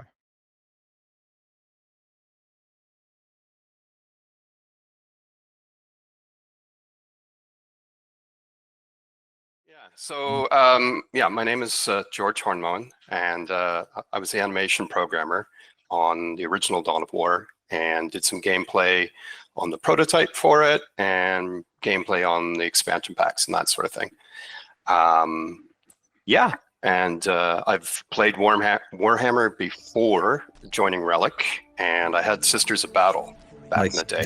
Yeah. And I still have the models, and we used to have games at work, and we'd have a campaign with a map where you would have a battle, take over a piece of territory, and then fight back and forth. And then we got extra involved, and then certain territories would give you like powers from like some of the planetary assault type roles and these sorts of things, right? So yeah, one of our animators would draw up a map and divide it into sections, and we'd randomly pick starting locations, and then you had so many battles each round, and we'd play those out and update the map. It was quite fun. Yeah, nice. Yeah, wicked. Go ahead. Yeah, go on. You go ahead. Well, I was just going to say, so as I said, the animation part, the biggest challenge there was what we called the sync kill system. So a lot of people refer to those as the finishing moves. So, for example, like when the killer can kills a Space Marine and picks him up and eviscerates him, there's like blood going everywhere. That was all the animation system. And the first one we did was the killer can killing a Space Marine, and then it became like, you know, the Avatar, like spearing somebody with a sword and all those ones. But yeah, so because I gather, kind of building on that, there would have been so many variables on the same type of animation, if you will. So you got a killer can killing a Space Marine, and then you got a killer can killing an Eldar aspect warrior and things like that. Yes, yeah. So a lot of the kills we tried to keep fairly similar, because when you killed someone, we'd roll if a sync kill would happen, but then the animations, of course, had to pair up, right? So me as Unit A, I can do sync kill A, B, C, or D. You have to also be able to receive that, and if you can't, it didn't happen, and if you could, it did. And after that, it was basically we'd have markers like on a specific location that would attach the other unit's model, and then that's how it just kind of move around like that, right? Yeah, sure. At the time, not a lot of games were doing that. I mean, it's pretty standard fare these days with, like, you know, like Fortnite and stuff like that. That's all built into Unreal these days. But back in the day, that was all custom code. So yeah, I remember because I would have been a young teenager, I think, when this game first came, being able to zoom right in. And yeah, like my favorite was always the dreadnought picking up and crushing and spinning, you know. So being able to kind of see things like that was mind blowing. And yeah, like for sure. I don't think it was, like you said, I don't think many games at the time were doing anything like that. Yeah. Jay was obviously the lead designer on it, and loved Warhammer, and had a vision for the game. And one of the mantras of the team was Space Marines don't chop wood. He's that's something he's very proud of. Yeah. And so everything was around requisition, right? Capturing those points on the map, holding them, and that was like your resource for the game. So yeah. And I remember trying to think, we were less than a year in, and we basically had all of the units balanced and designed, and they were all like little cubes. So like the Defiler was like a pink cube with a big D on it, and then we had little like lines shooting to indicate they were actually shooting, and we'd play multiplayer like that, and it was incredibly fun because you know the art was taking longer to develop, right? Yeah, sure. Yeah. Do you have any challenges or anything? I suppose translating tabletop war games into a PC game, like from your kind of point of view, was there anything?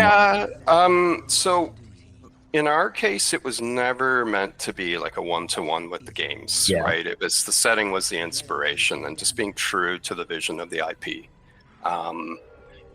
Where we went for like inspiration around like mechanics and things was actually StarCraft. So we kind of also referred to it as an unofficial spiritual successor to StarCraft, because StarCraft 2 was like years later, right? So but so it was all about just making Space Marines feel like Space Marines, and Orks like Orks, and these sorts of things. Yeah, because there is that aspect of realism or immersion, I suppose. You don't want an Imperial Guardsman and a Space Marine to feel the same, you know, when canon, like, you know, in canon they are obviously quite different.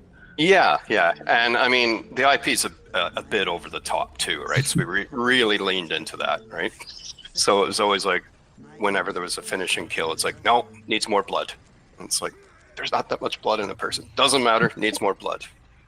So those kinds of things, right? Yeah, it works really well though, you know. So were you involved with any conversations with Games Workshop, kind of getting like approval on these animations or anything like that? No, that was more production and design, and then art lead as well, because at that point animation was that Andy Lang, I think. Andy Lang, yeah. So Andy Lang was the lead artist, and our animation department on that team reported into art. It didn't have like a full-fledged animation lead on that team, so everything would have gone through those guys. Now that being said, I became friends with the guys at Games Workshop, and we actually went over on our own dime, and I played a game with Owen in what was it? It was Warhammer World. Yeah, sure. Yeah, the HQ in Nottingham. Yeah. So we actually played a game there, and he beat me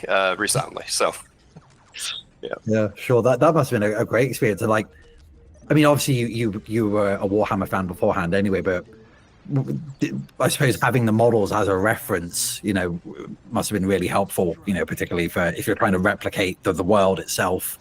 For sure, and so. Games Workshop sent over loads of models for reference, and so there was like a room just off the main team area with all the models. So some of the designers would put them together so that the artists and animators had to reference, because they all didn't play the game. Yeah, of course, yeah. But then the guys that did, so for example, one of the animators, Mike Moore, he was a Tyranid guy. So Cool. And of course, they eventually made it into, was it the second game or the third? I honestly that was Dawn of War 2. Tyranids came in. Yeah, sure. Yeah. What kind of software were you using then for all of this? So it was an in-house engine. We started, want to say, in December of 2002, and it was using the Impossible Creatures code base. And that in turn had some of the original Homeworld code base in it. So it was all C++. Everything was built in-house. Some of the tools that we used were Max 3ds, 3ds Max. And for the animators, for humanoids, they would use Character Studio, which was like a big piece of Max. We then kind of had our own custom rigging system. So we had the ref scene was basically the T-pose. So models all like skinned and textured. We export that.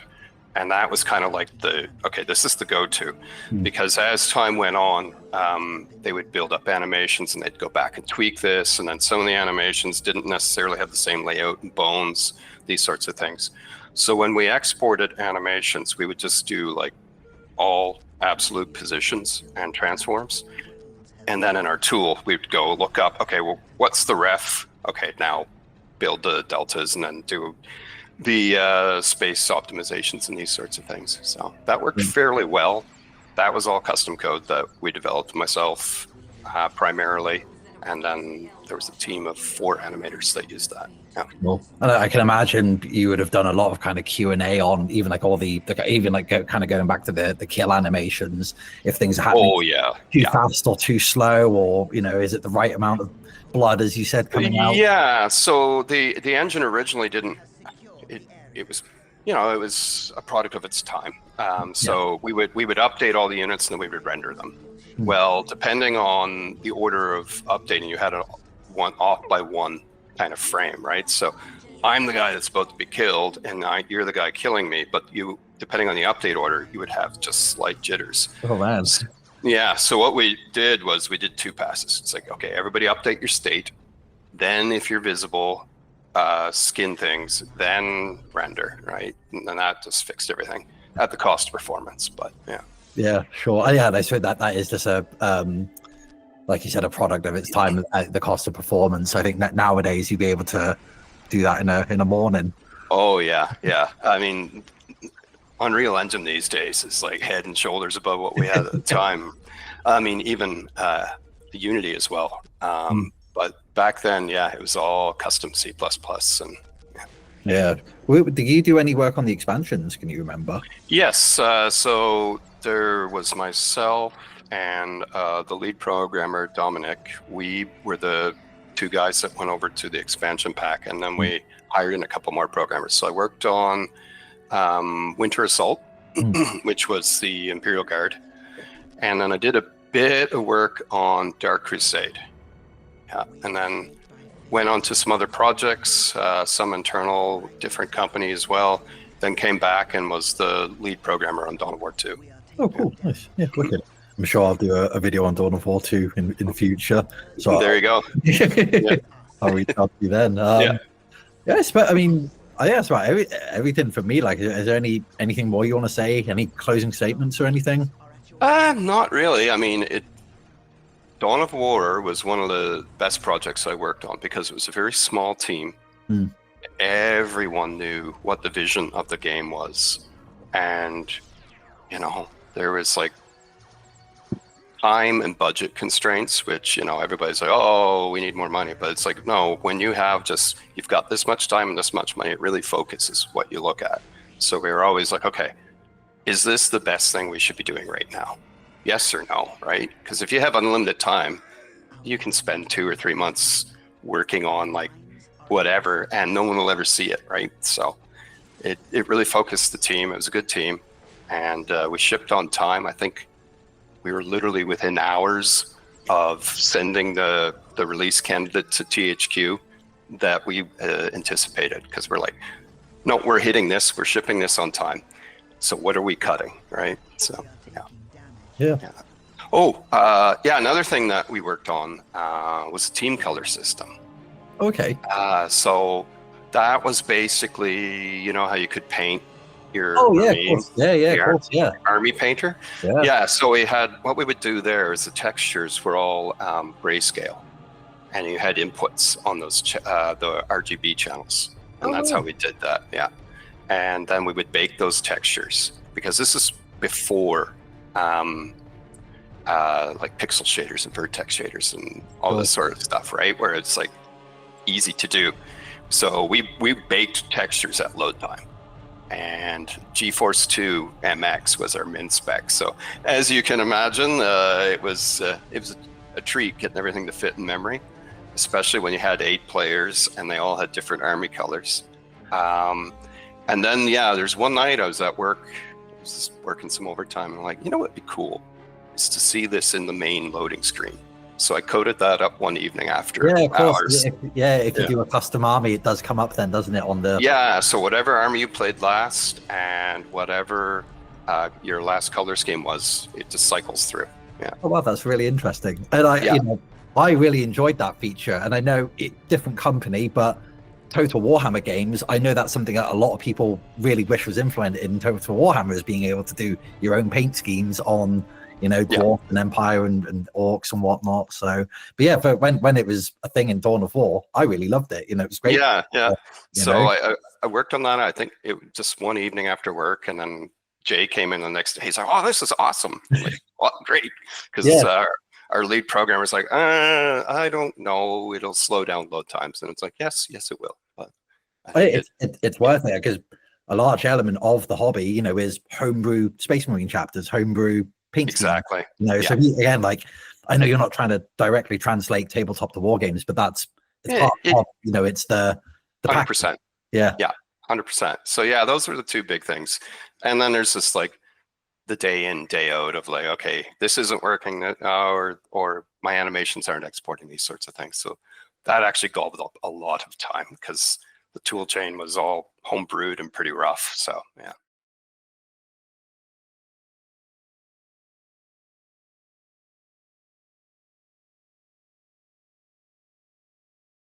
Hey, I'm Michael Moore. I started as an animator on Warhammer 40,000 Dawn of War. And it was the beginning of my career in video games. I have a lot of fond memories of working on that project. And while I said I started as an animator, I actually started as a 3D modeler.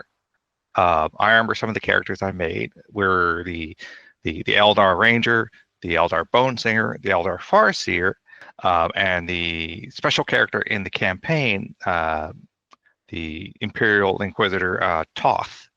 Yes. Oh, cool.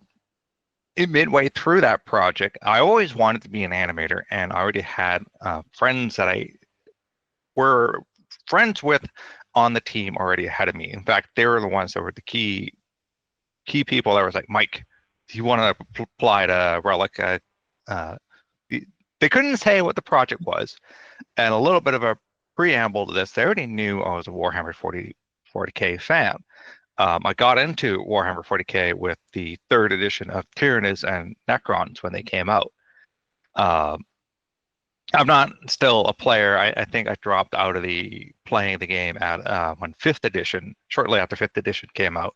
So I've missed out on a lot of cool updates. I actually checked online before this interview where we're at, and it was 10th edition just came out. And it's like, oh, wow. I've always been in the periphery of enjoying the fandom. Like, I love the models, the universe, the lore. Still a diehard 40K nerd at heart. I just, because I know that the dice never liked me. So you could have a cool army, but after a round of rolling, that army is gone, and so that part was hard on me. So anyway, so my friends knew I was already a 4K nerd. I was an artist. I drew a lot. I always wanted to be an animator, but I do the art. And I still remember that interview that long ago, back in 2003. The art director and the producer were interviewing me. It was going well, and they looked at my portfolio, and I had my sketchbook there. And my sketchbook was full of this kind of stuff. So they're flipping through it, and they're like, we got to get this guy. A little funny story on my first day there, because I didn't know they were working on Dawn of War until the first day on the job. Sure. And I was still fairly new to working in video games. I was like, keep it cool, keep it calm. They were waiting for me to have like a fan freak out moment, but I kept the poker face on. I was like, oh, I guess he's just not that excited to work on Warhammer. Inwardly, I was just like, ah. So that was a great beginning to a great project. So yeah, I started out as a modeler, and then after a couple key pickups for promotional art or internal art posters that we make at the studio, they needed characters posed. So I grabbed the characters, posed with them, and that was kind of like the tipping point for them. It's like, okay, he can definitely animate for Warhammer. And of course, it also really helped at being a 40K fan that I knew what the universe was about. You understand the grim dark. Go ahead. Yeah, the nuances and all that of It's like that. There's no retreat. There's just you're throwing in your troops in there. It's do or die. It's the grim darkness of the far future, as we all love to say, and the violence on it. And one of my most proudest things working on that project is I helped with another programmer called Nick Wanders, and helped prototype the Sing Kill system, where as a kit, when an enemy gets finished off, the killer will have a chance of initiating a cool synchronized combat animation to do a finishing move. It was a ton of fun. I was kind of like I wouldn't say the unofficial expert on 40K, but I was one of many on the team that people will be, Mike, is it appropriate that so-and-so can do this to this? And I'd be like, no, because Games Workshop was still very much the final arbiter on whether it was approved for, like, does it fit the 40K lore and the universe? So we couldn't just willy-nilly just reinvent things just for our sake. So like when we needed fit in the sandbox, and you don't want to, and it's totally understandable, you don't want to be a more modern, more recent example is the Fortnite. I don't think you could, Fortnite 40K, and it'll be like, what are you doing? But who knows? It might be a little different these days. I say that, and then they'll announce. They will now, won't they? Of course. Yeah. But yeah, so the idea generation was great. And we had lists well, I wouldn't say lists, but we had like a requirements. Like for example, like for every character, when you animate them, you need an idle. When they're not doing anything at the end of the day, they need to idle. You have their locomotion, run, and walk cycles. You have if they have a gun, they need shooting animations. If they've got bladed weapons, they need melee animations, and of course, they need death animations. And so for the sync kill system, we needed like infantry on infantry, if they're on that scale. If they're a monster, then you have a lot of picking up infantry sync kills. And then if time was allowed, we could also do monster on monster sync kills. Back in those days, we're just more excited about the opportunity to do the animations, and we didn't really pay attention to the math of how often they'd actually show up. So some matchups would be almost never seen. Like for example, one of my favorite ones that we got to do was the Force Commander, the Space Marine Force Commander, killing the Chaos Bloodthirster. Now, most times in combat, it's the Bloodthirsters killing the Force Commander, and so it was like, I don't think anybody's going to ever see this animation we made. Flash forward a few years after the game was released. YouTube was still new, and I remember talking with somebody. It's like, oh, I'm sure somebody's recorded some gameplay of the sync kill, and lo and behold, to my everlasting delight and surprise, I saw the fans had managed to figure out all the combinations of sync kills and made them happen so they could record it. And I'm going, so people did get to see this stuff, and they loved it so much that they have sync kill compilation videos on YouTube.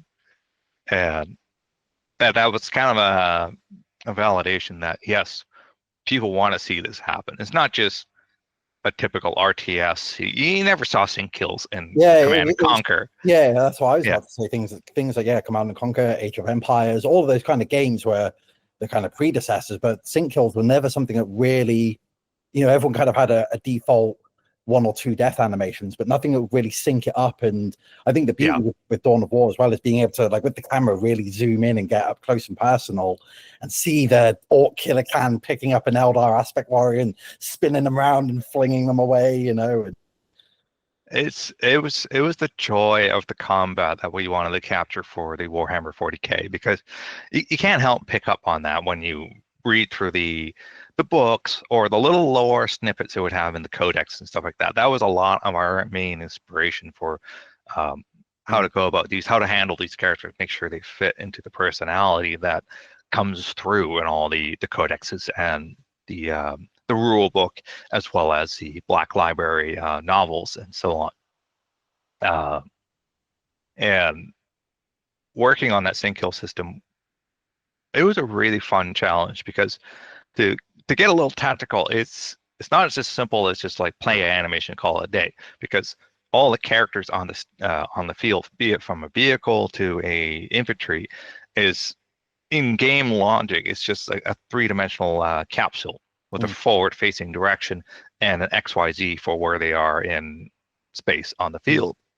And then when you have 2 characters facing off each other, they have to be like, wait, in order for this animation to line up at all, because each character is playing their half of the animation. You don't want to be like, just trigger the animation and just trust it lines up. No, the characters have to line up and be in the right spot, so that when this character swings at this one, it hits them, as opposed to I hit here, and then it'd be like a badly choreographed martial arts movie where it's like I throw a punch and the guy hesitates and, oh, I was supposed to take a blow. So, and so we had like locator systems that you're completely invisible, but in the engine you could see these locators attached to these characters, and they would use these. They would look for the locator to line up to, and then once they had that, you could go from there. And from that system, when it came to monsters picking up infantry, then the locator, there would be another locator attached to the bodies in the middle. All the victim had to do was play an animation of them just flailing around and screaming. It was actually similar in animation to when they get thrown, but it's just a flailing animation. It plays on a loop. And then when they get released, they play their normal throw and land and die animation. And so the attacker, the monster, we were to animate them reaching for where we knew the locator would be. Now, you can't be 100% sure they're going to be exactly standing on that spot. And so Nick Wanders in the code, we actually take the character, we get as close as we could to that spot and line up, and then the character would magnetically snap to the locator on the monster's hand. And then once that happened, they were quite literally attached at the waist. And then we just do whatever. We throw them around, pound them on the ground, like the War Boss was a fun one. Or the Squiggoth, the giant orc Squiggoth, he had locators on his tusks, so you could stab the characters through that and then toss them. And then when we wanted to release them, we just put in a little timing information in the database to go, okay, after 2.3 seconds, release with this much force or so on and so forth. Because sometimes we just smash the victim onto the ground. We weren't throwing them, we just wanted them squished into the ground. So no launching force when you let them go. Yeah. Yeah. Other times it's, yeah, go ahead. So you mentioned like time being a variable, I suppose. And so with all these kind of reaching for the locators, I imagine you would have played with like, no, that's taking too long or that's too quick, and finding that right balance of making it look realistic, you know. Yeah, it was. We were often fighting against the rule of awesome, because it's like, it'd be really cool if we do this and this and this and this, and now the animation is a whopping 15 seconds long. That is an eternity on the battlefield. And fortunately for us, when we animated these animations, we had both characters in 3D Studio Max. We were using 3D Studio Max for the Impossible Creatures engine. That is what Dawn of War was based on. So we would have both characters in the scene, and then we could export the animations to the relevant character, so we didn't have to keep them attached forever for that asset. Yeah. So in that scene, so we could be like, when we play it and we're working on the animation, we make the animation, we could see on the timeline and say, okay, because you can't attach right away as soon as the animation begins, because I haven't actually reached for the character yet. So like there'll be like, say, like we worked at 30 frames per second. And so like, say we took 45 frames. I'm just picking a number out of them. We took 45 frames to reach out and grab a character. That's 1.5 seconds. So we would type into the database at 1.5 seconds, attach victim to this locator. That would also be another thing. We'd have to type in the names of the locators we wanted to attach the character to, because you might have more than one. Like for example, the Eldar Avatar, I did call it right. Yes, Avatar. Yeah. Avatar of Cain. Thank you, Brain. We kind of caught up there. He had, I think he had 3 victim locators. He had two. He had 2 on his sword. He had 1 in his hand. Yeah. Yeah. So he could grab, or he could stab characters, or even stab them. I think he had one where he stabbed victims on the top and then flicked them off the sword. So those all had unique names too. So if you wanted to attach a character at sword, you had to type in that name. So yeah, so you had all these timing events. So like for example, attach, release was the most common one, because anything in between attach and release is, from the game logic point of view, doesn't care. Characters stuck to that weapon, which could make for fun bugs. If you forgot to set the timing, or the animation got cut off, or whatever reason, you now had a victim just impaled away, stuck to the guy's hand, like you stepped in something. Yeah. Well, I can't get it off. And then, especially on the monster throwing stuff, the release will have additional fields for like, how high do we want to throw? Because all the throw mechanics in Dawn of War were specified on a horizontal velocity as well as a height. So you could you could whack someone and they could fly almost straight into the ground, or you can loft them like you were hitting them with a wiffle ball, like boing up in the air, and then they come down. That would take time and so on. So it was a lot of tuning on that, like what looked good. Because one thing you can do to animate, and then when you go to throw the character, you can't really animate the guy leaving the hand. Like in the scene, we can, but that information doesn't get exported. As soon as that character releases in the hand, he is now in. It's a separate. The game physics has taken over at that point. So we'd have to go in there, and actually that just reminded me. There's actually a second locator. There's the attachment locator, and if it's going to be a thrown sync kill, there'll be a second one that helps aim where to launch them. It used the XYZ system, and I believe it was the because Y was up. So I believe we used the Z axis as like it was sort of like a little aiming cannon. So we'd go in there, we'd export the animation, jump in the engine, we'd have a test level with these characters. If we necessary, we had a little debug command, we'd weaken the health of one of the monsters or whatnot, so they'd be the victim when they fought each other. And then we'd watch it play out and be like, oh shoot, that's big wind up, you go to throw and the guy just goes thud, like complete whiff. It's like, okay, we need to crank up the exit velocity. Or you go to throw and the guy just flies off in a different direction. We go in the file and change the direction of that. So there was a lot of back and forth from tuning, that kind of thing. Yeah. It was a really exciting time for that project. The only thing, looking back on it, the only slight regret I have about it is that we weren't able to come up with an idea to make it more strategically advantage. Like in Dawn of War 1, we had the morale system. I love the morale system, especially when the squad broken comes in and everyone. It's like it was something you had to manage, and it fit. It fit 40K. Again, it fit 40K as well. You have When you have a giant bloodthirster erupt out of the ground in front of your Imperial Guard, it can be a little bit discouraging. Likewise, if you see your Force Commander, Space Marine Force Commander, get pounded into the ground, that was a morale-breaking, sapping event. In retrospect, I kind of wish we had something that allowed us to go and it inspires your own troops when you see your big bad kicking ass over there, because it demoralizes them. It should moralize you. Yeah, it should encourage you. Yeah. But I also kind of felt like it might have benefited from a.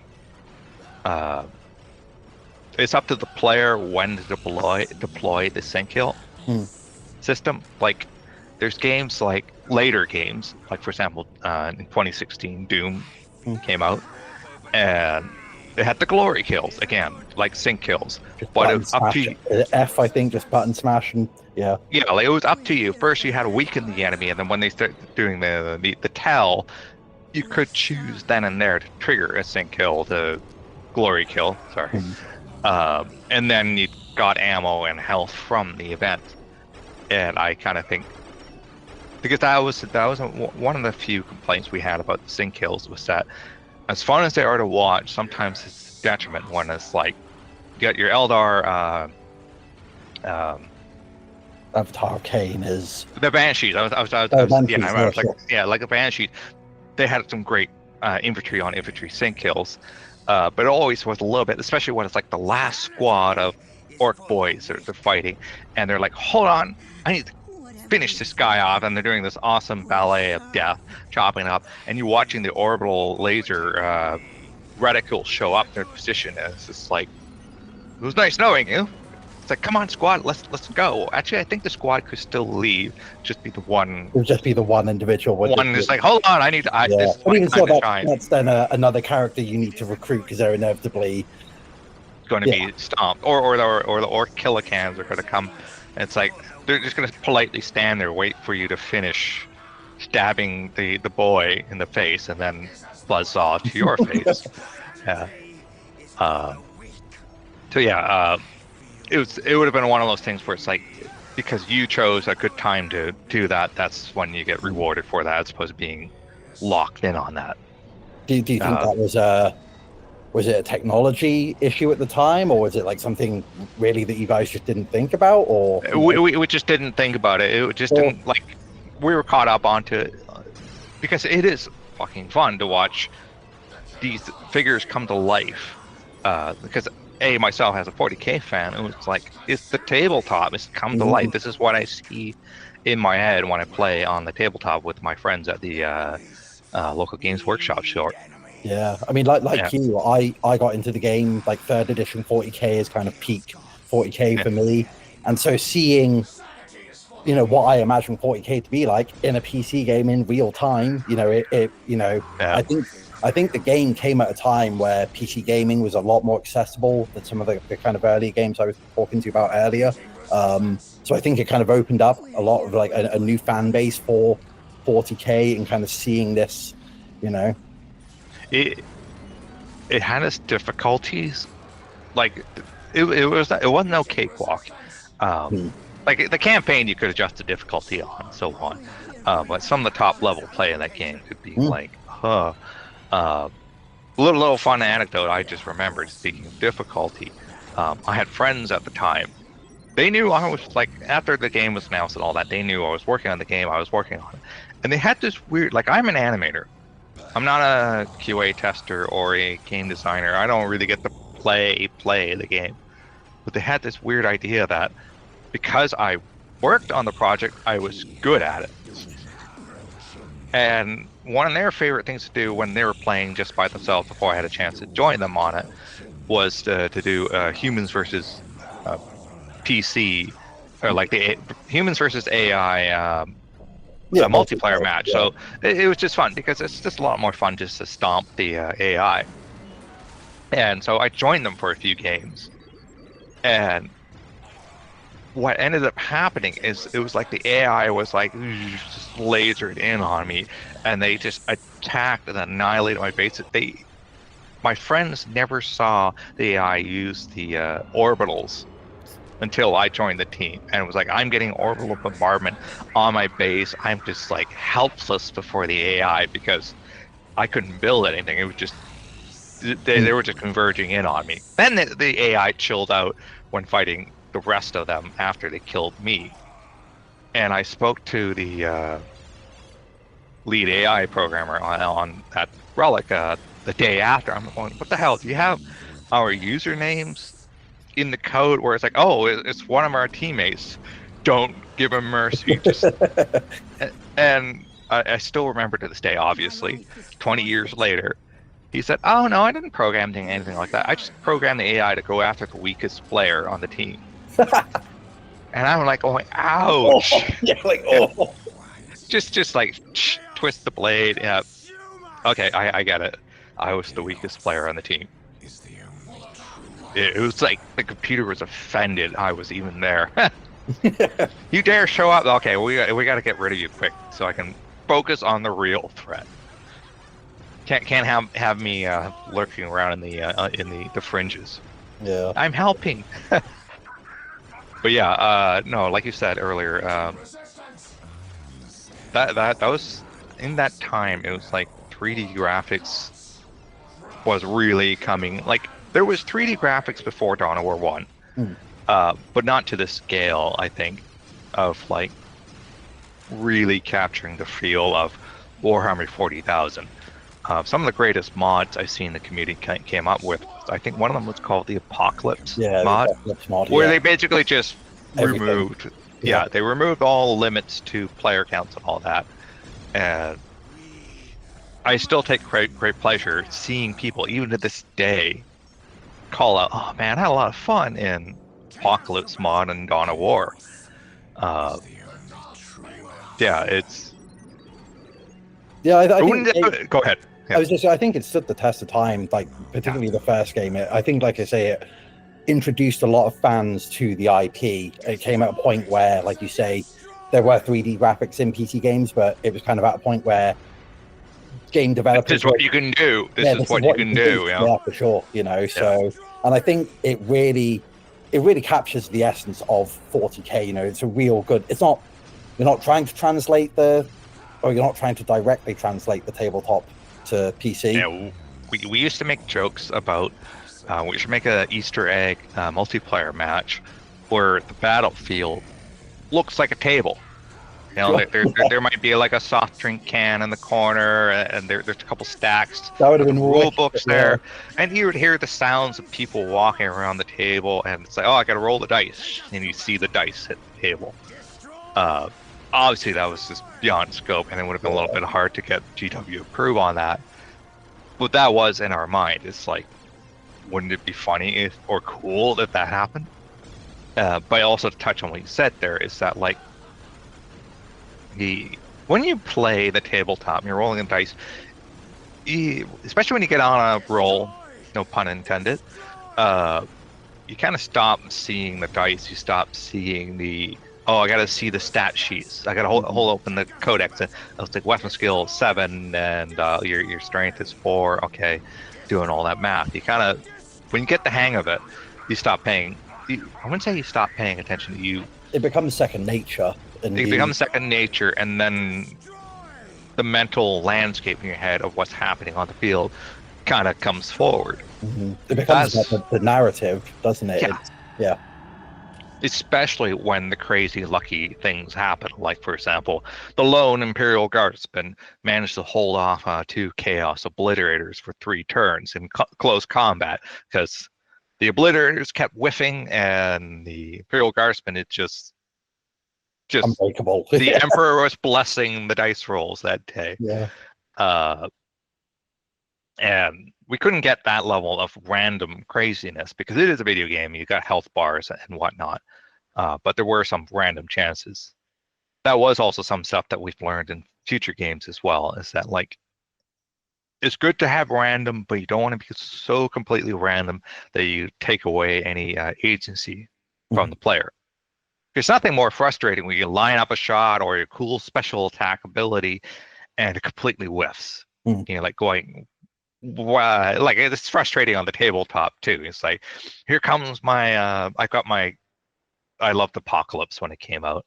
I've got my Titan. It's going to fire the Shadow Sword Reaver cannon and ones. Yeah. Cool. It just made it did the laser show in the sky, I guess. Yeah. So, it's hard to narratively rationalize what the hell just happened there. Like, how did you miss that? It was a stationary target.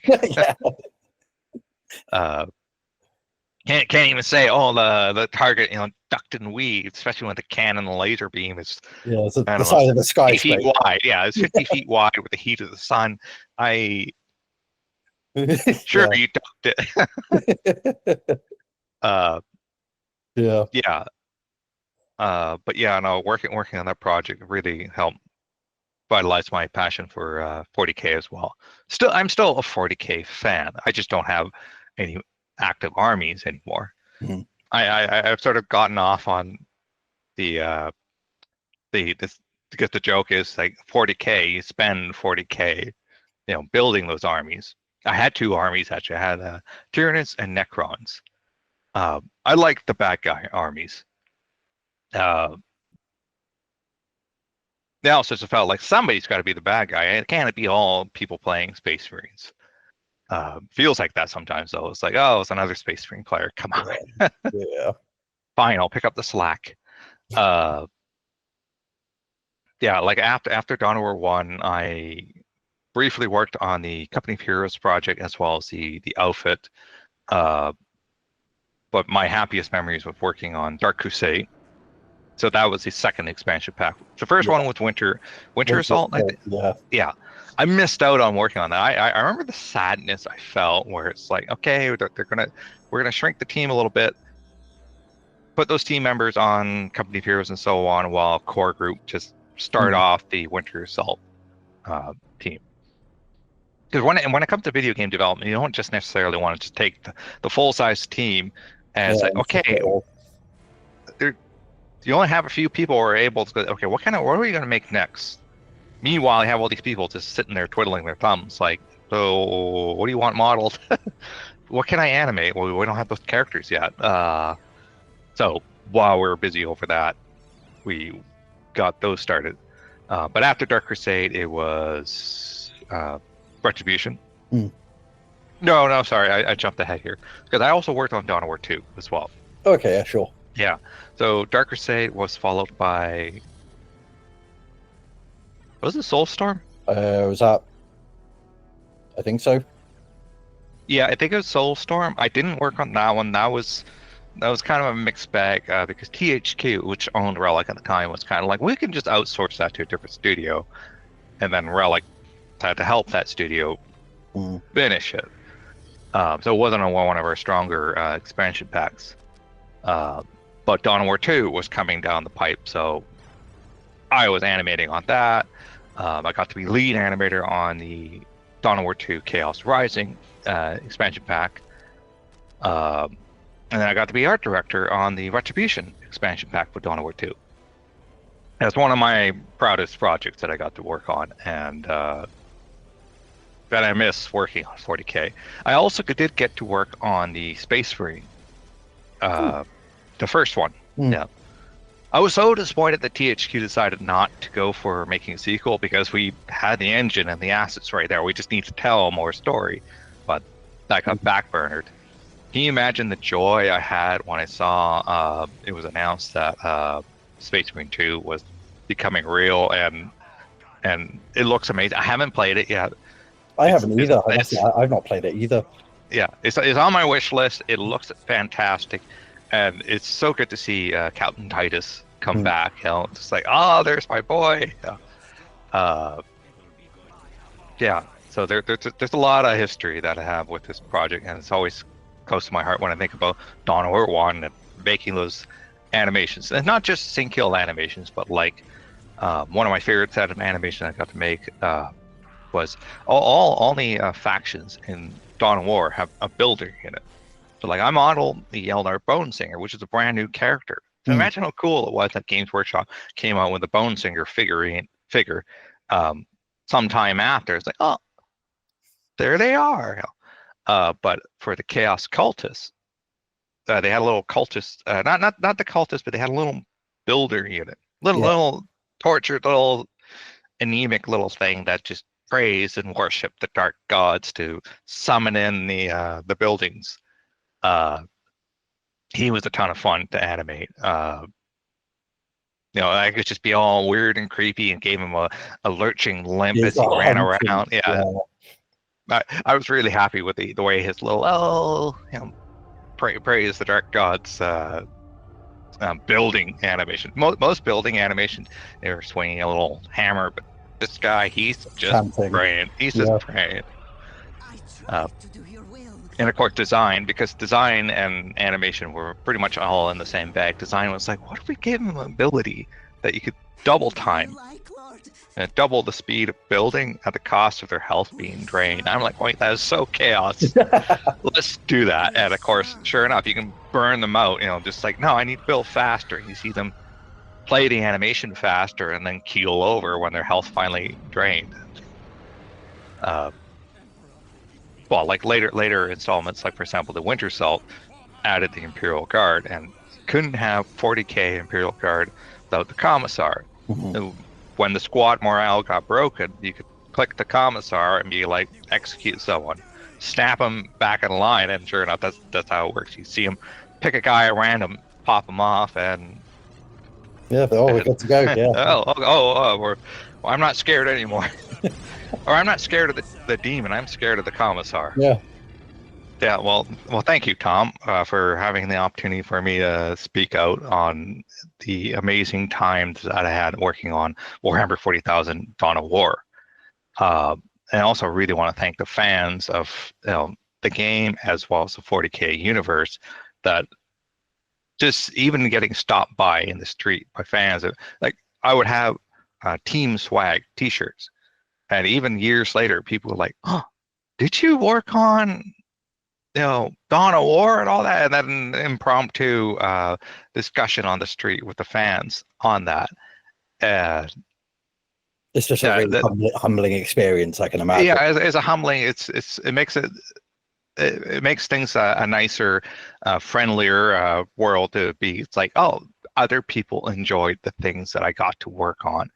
I was privileged enough to work on, and I still think of that as one of those touchstones of my career in games is that I've always been proud of. Speaking of being proud of, I don't have it on this wall here, but I still have all at the end of every project at Relic, we would get a plaque with the game, box art, and CDs or DVDs arranged, and this was your name and your job title on it. And so I've got all the Dawn of War plaque there. It actually fills the wall pretty good. It's just like I can gaze upon my contributions to such an enduring franchise of Warhammer 40K. So yeah, thank you again, Tom. Yeah.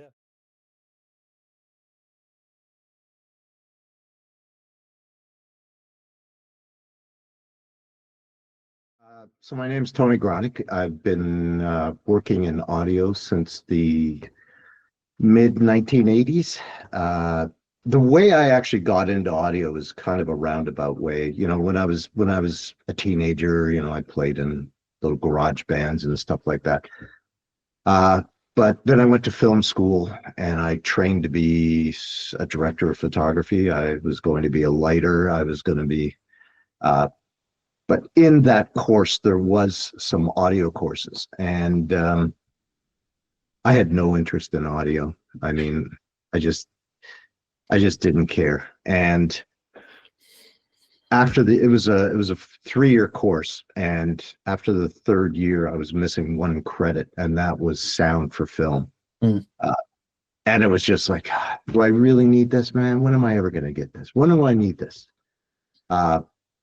So anyway, I entered the workforce, short 1 credit in college, and I remember a friend of mine had a job as a picture editor, and they hired me as the assistant to the assistant picture editor. And my job was to clean the film before it went on, because you would take the film and you would put it on these big sort of machines. And so I would clean it because it would collect a lot of dust and it would clog up the heads. And I could clean multiple rolls at the same time. So then all of a sudden I got transferred over to the audio department, because they use all these big 35 mil fill tracks, and I had to clean them, but I could clean 6 of them at the same time, right? And so people ask me how I got into audio, and I got into audio because I had the upper body strength to clean 6 rolls of 35 mil stock, right? From there, I became the assistant sound editor. From there, I became an editor, but that was when the jump from cutting on razor blades and scraping the emulsion off for a fade out, then all of a sudden we're starting to get into a digital world. And I started working on a equipment called a synclavier and a post pro. And I was super difficult, super crazy. But I remember I was in my 20s, and they were doing this presentation to all the sound editors in Toronto at that time, and they all worked in film. Computers, no one had a computer. No one had ever worked on a computer before. And so you're sitting there with this tower, and back then, the most important thing about an editor was your library, because you had to go out, record it, cut it up. If you need the sound of a toaster popping, you have that recorded on. Yeah, you got to do it yourself. Or tape somewhere, yeah, or record it yourself. Whereas nowadays everything's on CD, or not CD, sorry, everything's digital. Everyone has these libraries. So anyway, this person does a 2-day crash course on how to use this thing, and at the end, the question that came up the most was, where's my sound effect library? Where is it in there? And it's all digital. It's all 0s and 1s. And it's just like, okay, if there's a fire and I have to save my library, how do I get that? And it's all inside. It's all remembered It's on this. It was a platter at that time, right? It's all on this platter, and no one could comprehend that. Absolutely no one. And I was like, "Wow, I've got a leg up on these guys. I get it. It's magic, you know." That's so. From there, that's why I actually moved to Vancouver from Toronto, because I was one of the only guys that could run these synclaps, and a company out there had 5 or 6, and but at that point, that was the jump that video editors were cutting at their house with razor blades and stuff. Then it became only audio studios could afford this equipment, $250,000-$500,000 a system. So then everything went to studios, and the freelance, they just sort of went by the wayside. But then Pro Tools came, and Pro Tools became affordable. Yeah. And now the studios were going by the wayside. Yeah. That's how I got into the business story. Yeah, lovely. My background originally was in film and television. Started in Toronto, moved west and got to Vancouver, Canada.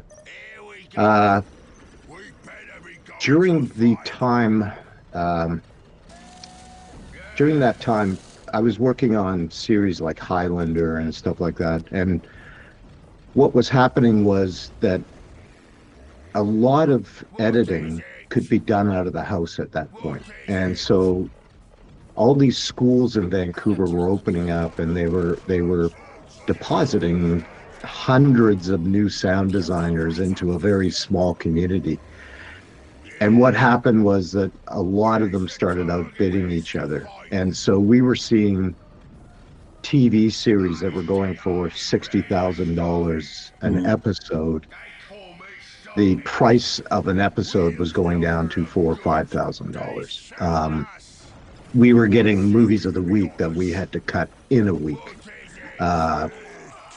It was imploding. It just couldn't maintain that kind of reduction in sound. At that point, I had just taken a job at a studio called Airwaves, and I was working as the supervising sound editor, which would be the audio director position in games. And all of a sudden, the owner of the company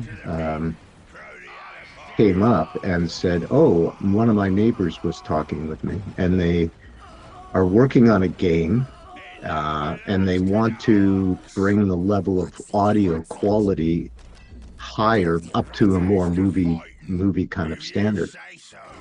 Now, this was the 2000, this was, or maybe 2001. It was a long time ago. But games were just making that jump from like 8-bit music and just little beeps and bops and stuff.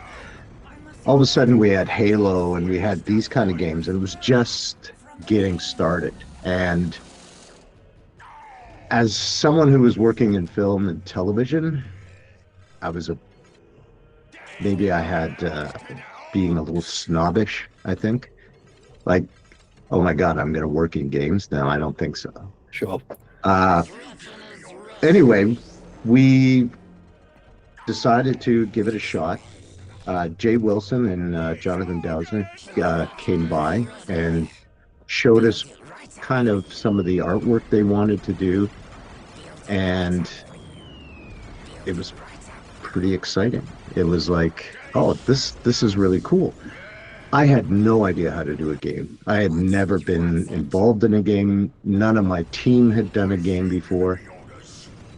And I feel a little strange saying I was the audio director on that game, because by today's standards, I wasn't doing that job. Sure. What I was doing was doing basically doing the overall design of how it should sound. Relic was implementing the sounds. If I had that game to do over, oh my God, it'd be completely different. But sure, for its time, I think it was pretty good. So anyway, they came in, we looked at it. And all of a sudden, you know, I started designing a few sounds, and I was like, this is the first time in years I've got to think. Before that, the schedules were so compressed that it was, oh, I did an explosion before. I'll grab that, put it in. Oh, I did this before. I'll put this in. There was no sit down, look at an object, think about how it should sound, and design the sounds to do that. This is the first time in probably 4 or 5 years that I've got to do that, maybe even 10. And that was such a breath of fresh air. So Jay came in and started explaining Warhammer. I had never heard of Warhammer. Warhammer wasn't really big in North America at that point. That was going to be one of my questions. Yeah, it was like, had you heard of it? And because it's no, I had never played one of these games before, and I had never played anything Warhammer. I knew nothing about it. Now, I had played Dungeons and Dragons, and I had done a few things, so I kind of understood the culture. Yeah, the culture. That would be a good way of putting it. Sure. Jay came in, and Jay is so passionate about this that he just starts explaining, and the depth in which he's explaining is just, you know, I'm just trying to keep my head above water here. I have no idea what the hell he's talking about, you know? He'll go on for an hour, and then I'll go, hang on.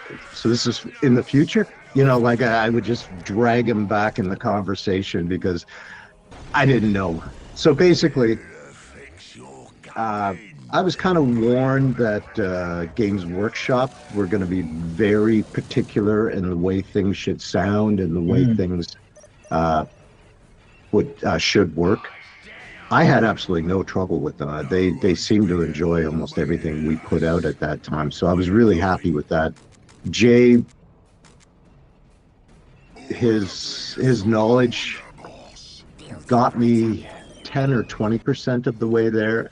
But after that, I just kind of looked at each one of these armies and, okay, what is it about the Space Marine? What is it about the Ork that sticks out? And basically, the Orks were pieced together.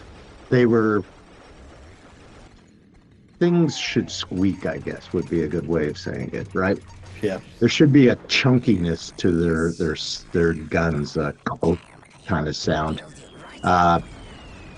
and the bolters, or the Space Marine sounds. That was a little more, you know, that one was a little more difficult to put on, because if you actually listen to what armor sounds like, it's a very tinny kind of sound, right?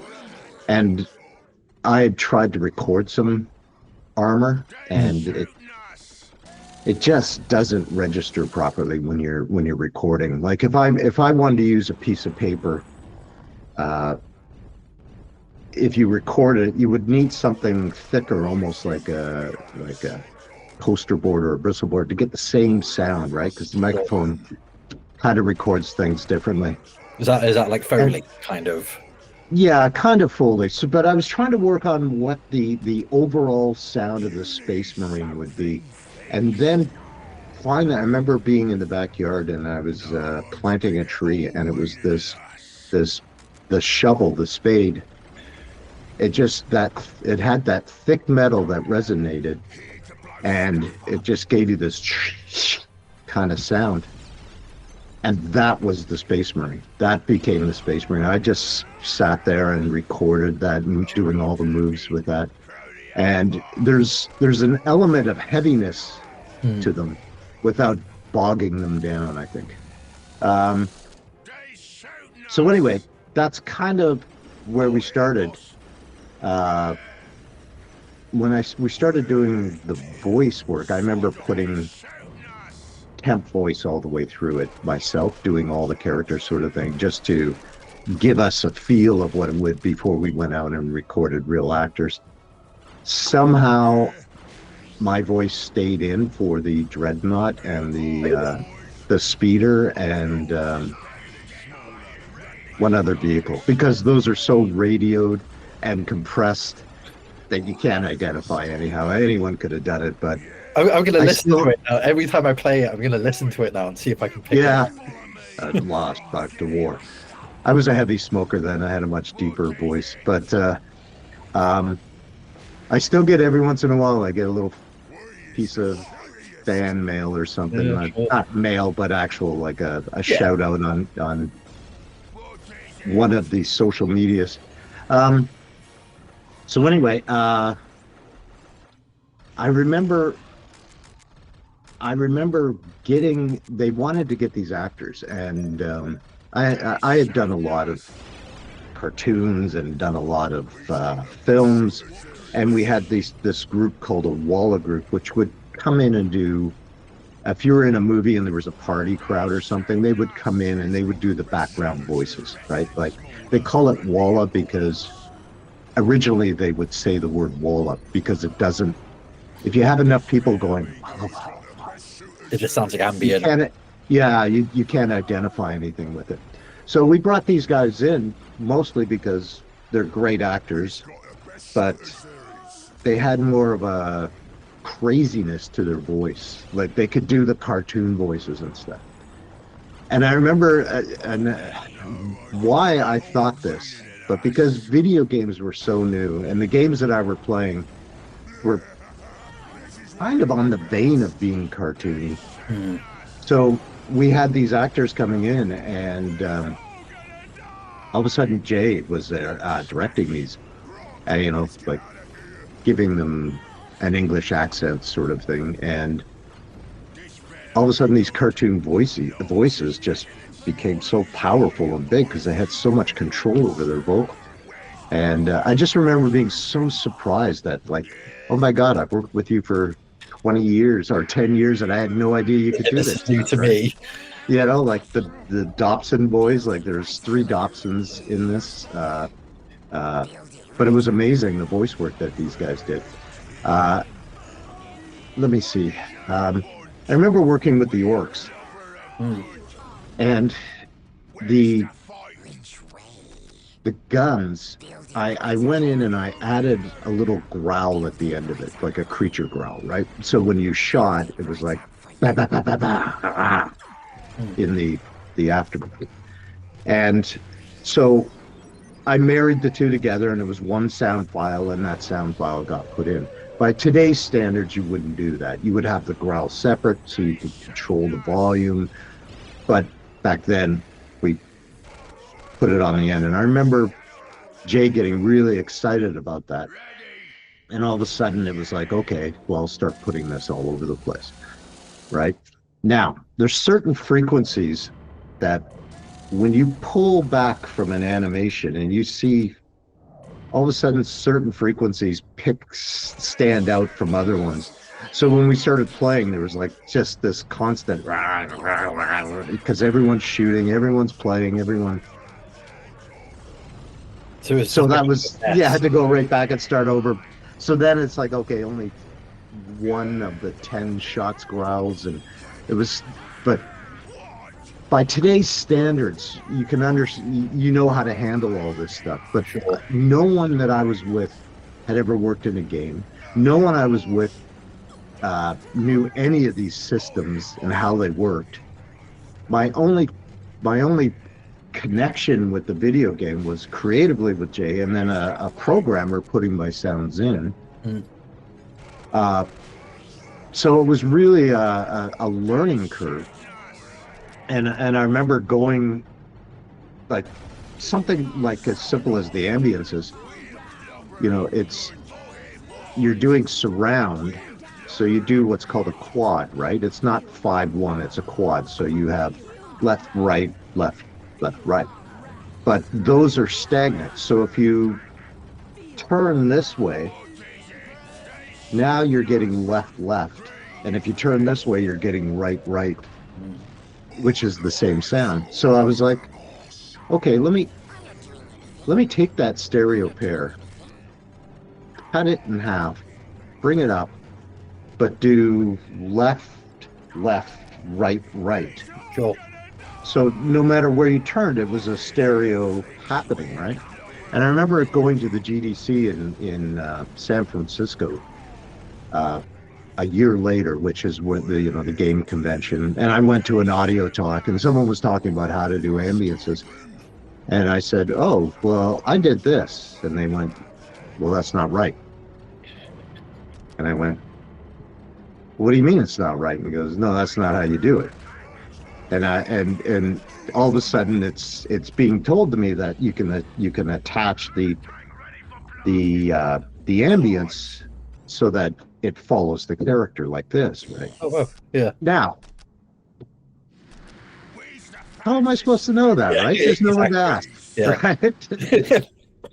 However, he did admit that he went back, and later on I met him again, and he kind of did agree that what I did was kind of cool, and he has adapted that on a few multiplayer games sort of thing. But yeah, it's little things like that. Like when I'm working on, I didn't really give you much of a history, but and maybe I'll fill you in a bit here because you're probably going to edit later.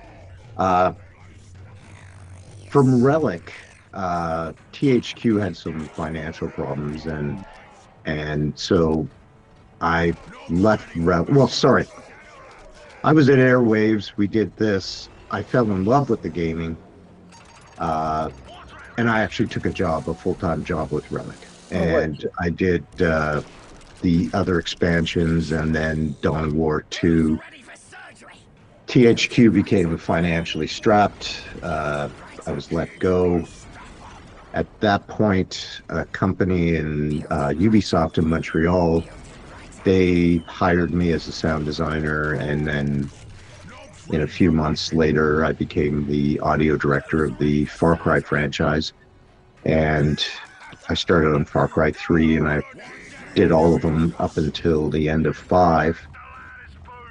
I was working on 7 while being sort of an executive audio director on 6. And NetEase contacted me and offered me a job heading up their North American audio. So I've taken that, and I've been at this for 2 years now. So that's my background. Now I can't remember why I was going into that. Now, so when I was working on years later after, and I was working on Far Cry, and we started doing guns, and now we have I have a better knowledge of it. So now we're doing, okay, there's a metal clicking sound, and there's the shot, and there's the trigger, and there's the release the trigger, and there's the tail, and then it's hitting reverb, or it's reflecting off stuff. There's so many more variables that you're aware of. And you can control them all by doing this, right?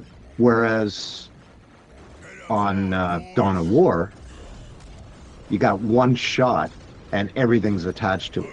And the fact that you could pull the trigger and then release it and then trigger the tail, the shh sound, was just like mind-boggling to me, right? Like, because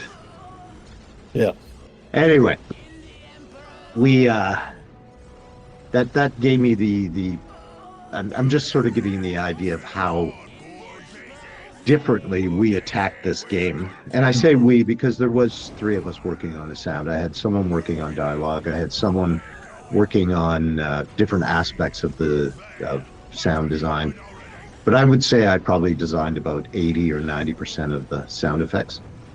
The other thing that was kind of strange was that you can zoom right in on these guys. So you need a level of detail.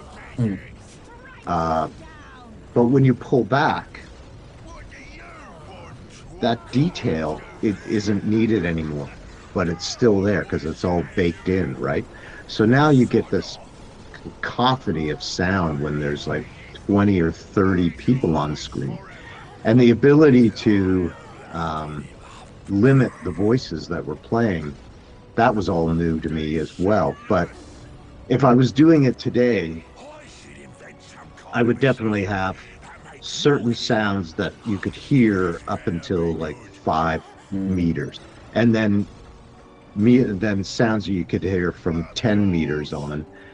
and then, or up to 10 meters, and then sounds that you would hear from a distance. And I think that would just clean out everything. It wouldn't be so chaotic. Because whenever I watch it, I'm just going, oh my God, I spent 4 days on that gun, and all I'm hearing is it's just, but it's cool. Like it was an early game. I didn't know what I was doing.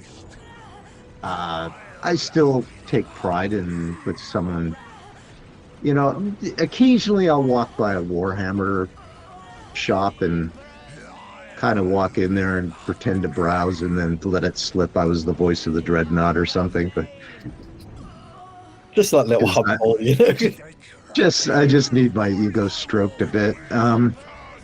Yeah, so overall it was a great experience, and overall it taught me so much and got me started in a new direction. I never wanted to go back to film or TV after that because the budgets were still good. And what I find a lot in video games is that there is a degree of technical knowledge that's needed. And then there's the creative sound design. And it's really difficult to find people that can do both, sort of thing. And so finding the technical person to support me is the most important for me. But that gives me more time to work on the creative and the design stuff. So I love doing games. Right now I do a little more administrative work, but I still pull, still get my hands dirty. Yeah. I mean, like when I was working on Far Cry, I did all the cinematics, right? I'll just do that. I have a background in film. And I designed some of the bigger stuff, but Dawn of War was fabulous as far as that goes. And it opened up a whole new world for me. Like every once in a while I go, I wish I played that game, but I don't. I just don't. I tried to get my daughter involved in it the other day, but she didn't seem too excited about it. No. Yeah. But it was a world that was opened up to me by working on this.